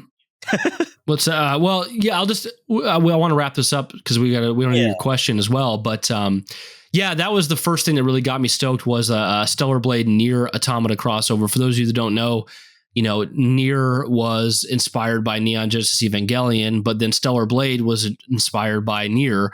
Yeah. And now finally these directors have got together and they're going to bring 2B from Nier Automata. And it appears to be the whole entire kind of like Nier Automata city and her pod to Stellar Blade's engine into the Stellar Blade universe. And I'm just so, I don't care if it's a 30-minute gameplay section just to see 2B in that environment in Stellar Blade. That's been my journey all year playing those games and just to see them come together. It almost feels like Bryan, you've been preparing all year. Here's this gift for you. It's like they knew. Like when Erica heard that, she's like, oh my gosh, that's made for you. And I'm like, yeah, like all year, what have I been talking about? Stellar Blade, Nier. So I'm super stoked about that. As Joe said, they'd shown off some gameplay for Dragon Age: The Veilguard, something else I'm excited for. And since they missed both of those on the IGN article, there's probably something else we're forgetting as well. But I felt this was a very strong state of play. State of play we rank differently than showcases. Showcases are these big hour-long events that have a lot, and you expect a lot. State of plays are these smaller, 30 minutes or less, and usually are underwhelming. I found this to be the most exciting one of all. Standouts for me personally, Astrobot DLC, Legacy of Kain, Soul Reaver 1 and 2 coming to the platform, Horizon Zero Dawn Remastered, even though it had leaked. Like, I'm excited to play through that. Obviously, Ghosts of Yōtei, the Stellar Blade, and the Nier Automata crossover. So there's like 5 different things here that really appealed to me, which made for an awesome state of play when I figured there would be borderline nothing I cared about here at all. So, and something else for those of you that don't know, the heavy rumor is that the other big game Sony had to show, besides Horizon Zero Dawn Remastered, was Days Gone Remastered. And to think that we got the Ghost of Tsushima sequel instead of Days Gone Remastered, which is probably coming later, but to think that we were expecting Days Gone Remaster and we got the Ghost of Tsushima sequel, that's a big moment. So 8 out of 10 for me. I think 7 out of 10 is very fair also from Joe. I think 9 out of 10 or 10 out of 10 is really pushing it. I mean, there isn't that high of expectations for State of Play, but like, if too big announcement. Yeah, I'm like, if you removed the Ghost of Tsushima sequel from this, like, take that out entirely. Can you really see anything near a 9 or 10? Come on, that's kind of the big swing there at the end. But very cool. I mean, touching on some PS5 Pro stuff. They touched on more of what that's going to be able to do and the pre-orders. We got the plate announcements for the Chroma plates. We got Power World coming out, more VR, more remastered stuff like Lunar. I mean, it was a really solid. I mean, Keanu Reeves coming to the Shadow DLC. I'm just going through it again here. Lego Horizon, touching on that again. Fear the Spotlight, Hell Is Us, Alan Wake DLC. I mean, this is a lot of good shit for a small state of play. So I think this was pretty dope. I'm excited about it. I'm really on a high. Joe knows I was on a high last night, and today I came in, I'm like, woo, let's record. So any final thoughts on the state of play before we get into your question, Joe? No. To be honest, this week is not about the state of play for me. It's about the TGS upcoming. Death Stranding 2. For the Death Stranding 2 discussion. And you trying to spend $1,000 on a PS5 tomorrow. So. Yeah, I'll talk about that later in terms of what's like setup I have for that going. It's crazy. Yeah, we'll come back next week and we'll see what our reactions are. It'll probably be like Joe's like, I wasn't able to get one, and then me being like, oh, my wife would kill me, so I didn't buy one. So But all right, with our final stretch of time here, Joe, let's get into our special question of the week. What do you got for me? Yeah, so it's based on Ghost of Yōtei. So Sucker Punch is known for anthology-style sequels within its franchises.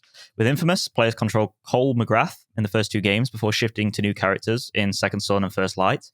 And similarly, Ghost of Tsushima started with Jin Sakai's fight during the Mongol invasion, and now it's moved to the Edo period in Ghost of Yōtei. With this trend in mind, which other Sony game series and studio would you like to see take a similar approach? So I have a multifaceted answer here. I'll kind of show you, like, give you guys like my exploration of thought here. So, God of War, you wouldn't want to go with, because I think a lot of us love Atreus. I love Atreus. I think you love Atreus, right? Yeah. But you don't really want to play an Atreus game, I don't think. And if you don't want to play an Atreus game, maybe as a mainline full-on next God of War, you don't want to play as Atreus, maybe. You want to say something, Joe? What if it's not Atreus? Okay, what if it's another god? that's the other thing. It could be another god, which they could make a really cool god, but I think at this point, God of War, Kratos is so steeped into it, so I wouldn't pick that. Yeah. Okay. Obviously, I don't think you're really gonna. You don't really pick Spider-Man because first of all, it's Spider-Man, but also you could kind of already say like they're kind of already set Miles Morales up to be that in a sense, so that's kind of already there. So then that leaves me, with two thoughts because they're already doing it with Ghosts. Bloodborne wouldn't matter because you just play as your character. Yeah. It leaves me with two thoughts. On one hand, I think a lot of people would say, because Joe's not alone with shitting on the Horizon series. Everyone knows it's like good and it sells well, but like most people are just like, really, Horizon? Like that's the big shit, Yeah. So like on one hand, I'd be like, well, they could really freshen up Horizon by having a different protagonist. But then my issue becomes, it seems to me that a common sentiment amongst a lot of people, certainly me and Joe here, is like we like Aloy, and if you have problems with like the gameplay or the robots or the side quests, and then you get rid of Aloy, do you maybe hate it more? So I won't choose Horizon. So I think ultimately my choice might be a hot take, but I don't think it is. I think Last of Us is my choice. Because first game you play as Joel, teeny bit of Ellie. Second game you play as half Ellie, half oh my gosh, her name's escaping me. Abby. Yeah. So there's kind of already a precedent of playing as other characters there. Yeah. And I also think I think to some degree I know Joe disagrees with me because he's not a huge fan of Last of Us Part 2. But I think part of the reason why Last of Us Part 2 story works, or at least the integrity, the framework of the franchise is intact, even if you don't like Last of Us 2, is that rather than just be like, oh, you play as Joel another 30, 40 hours, it did something interesting, dual perspectives, play as Abby. So I think for the third game, they should do something interesting again. I don't know what Neil Druckmann and company is going to do. I would wager it's not going to be a straight Ellie only journey. I would wager it's not going to be a half Ellie, half Abby again. Obviously, it's not going to be Joel again unless the third game's a prequel or something. I doubt it. No, Neil's alluded that the story's not complete. He said that he doesn't know what he wants right now as the time of the documentary, but at the same time, he's not closed the book. So I think what I would like, and obviously what I really want for Naughty Dog to do with Last of Us 3 is do whatever those creative geniuses decide, because I don't think I could recommend anything that could be better. Yeah. But I think it'd be neat. And I'm kind of pulling a little bit from Red Dead Redemption 1 here. You remember Red Dead Redemption 1's ending? Yeah, I think it'd be cool if Last of Us 3, you played as, what's her name? Dina's son. Okay. Yeah. Yeah. And Dina's son is like, I can't remember his name. Yeah, he's like 20 or something. AJ, maybe that sounds right. Yeah. He's like, he could be anywhere from 16 to 20, 24 years old. And you play as him and you have a very he is the main character. And he's essentially JJ. AJ? JJ, okay. You play as JJ and he's like 20 years old or something. And he's essentially a completely new character. Because he's in Last of Us 2, but I mean, he's a baby, so you make him whatever you want him to be. He's a very established, firmly set character. And then that story that's told through him as him, the main character, very brilliantly, perfectly weaves the narrative of Joel, Ellie, Dina into the story you're experiencing through his eyes. And through him, we conclude the trilogy of Last of Us. And it really makes that a whole complete narrative that feels beautiful, feels different and original with each release. So my answer is The Last of Us. Yeah, that was a long way of getting there, but Last of Us is my answer, Joe. So what is yours? And what do you think of that, by the way? No, to be honest, you ate off my dinner plate. I was going to pick The Last of Us as well, because I was always under the impression that if they ever made a Last of Us part 2, or just a Last of Us 2, because it's not really a part 2 if they're going to go to a different set of characters in a different place, that's what they would do. They would go to a different place now that, that ambiguous ending has been left as it is at the end, the I swear ending. So yeah, I love that thought process. I love the breakdown of all the studios. I would go to the extent, though, that now that you've taken Last of Us from me, you bastard. Also, before you say anything else, we already pretty much have the setup for Cassie in Uncharted, so that's kind of already being done too. Yes. I'm not going to go Uncharted because I haven't really got strong feelings on anything narratively Uncharted. It's all kind of wrapped up for Nathan Drake, and I really don't have much interest in that universe outside of Nathan Drake. Are you going to tell me? Are you going to tell me Astro Girl instead of Astro Bot for the next? No, I'm just kidding. Go ahead. I keep interrupting you. Go ahead. I think I would choose God of War because I think that you could have, and seriously, even though I keep saying end Kratos' story, I mean that. I don't mean you can end the series. I think you could have something else. I don't want Atreus, but I would love to see a completely new god in a new pantheon, whether it's like a Japanese pantheon. I'm thinking Egyptian god. Egyptian, yeah. Instead, like, why not flip Anubis? Instead of having Kratos go to somewhere in the next one, which is what a lot of people want. They want, like, oh, let's get him in the Egyptian dunes. It's like, no, just do a different god. And like, you could have like rumblings like, or Kratos, like, I've heard the fucking Greek pantheon's dead. I've heard the Norse I do like this idea. Defeated. Yeah. I think it would personally be cool and just have a completely different style of combat. You don't even have to have hack and slash anymore. You could do anything with it. I don't know what, like you said, let the creators figure that out. But I think it would personally be cool to have a whole new god set up within a whole new area, not based on revenge and patriarchal deaths and all this shit and prophecy. Really mix it up.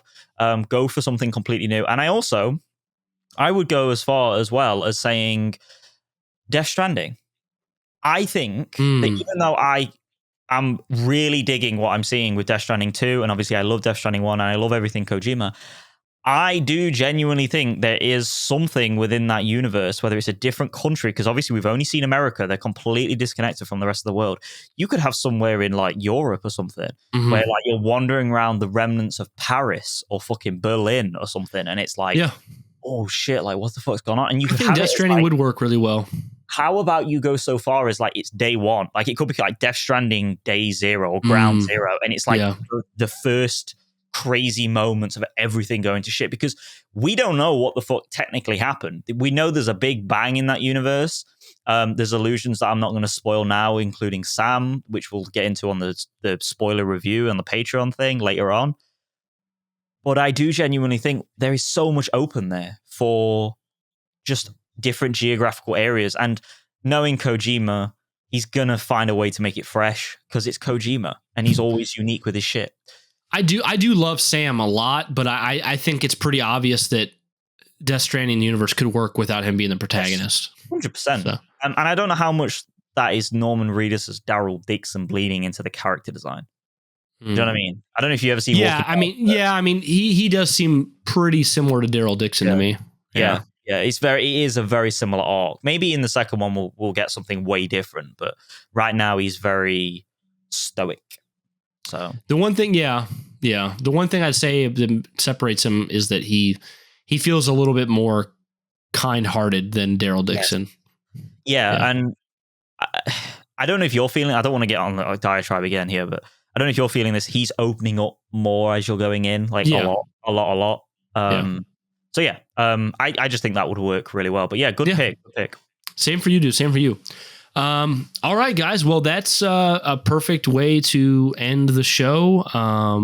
If you feel like writing in or sending a voice clip, you can send that to criticalframes@gmail.com. A good thing to write in or to ask or to leave something you could say if you want to leave a review for us on iTunes or Spotify, leave a 5-star review, is share with us which Sony franchise you would like to see a different protagonist take the role.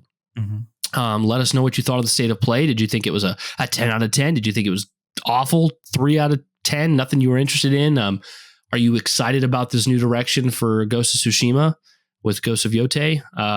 Lots to talk about there. What was your standout? We'd love to hear from you. If you want to go to patreon.com/criticalframes, you can become a patron for just $5, the all access pass, and get your name shouted out on the videos, on the recordings. Get our extra episodes that go up, our Critical Frames Plus, where we talk about certain games, usually PlayStation first party, sometimes second party, but PlayStation.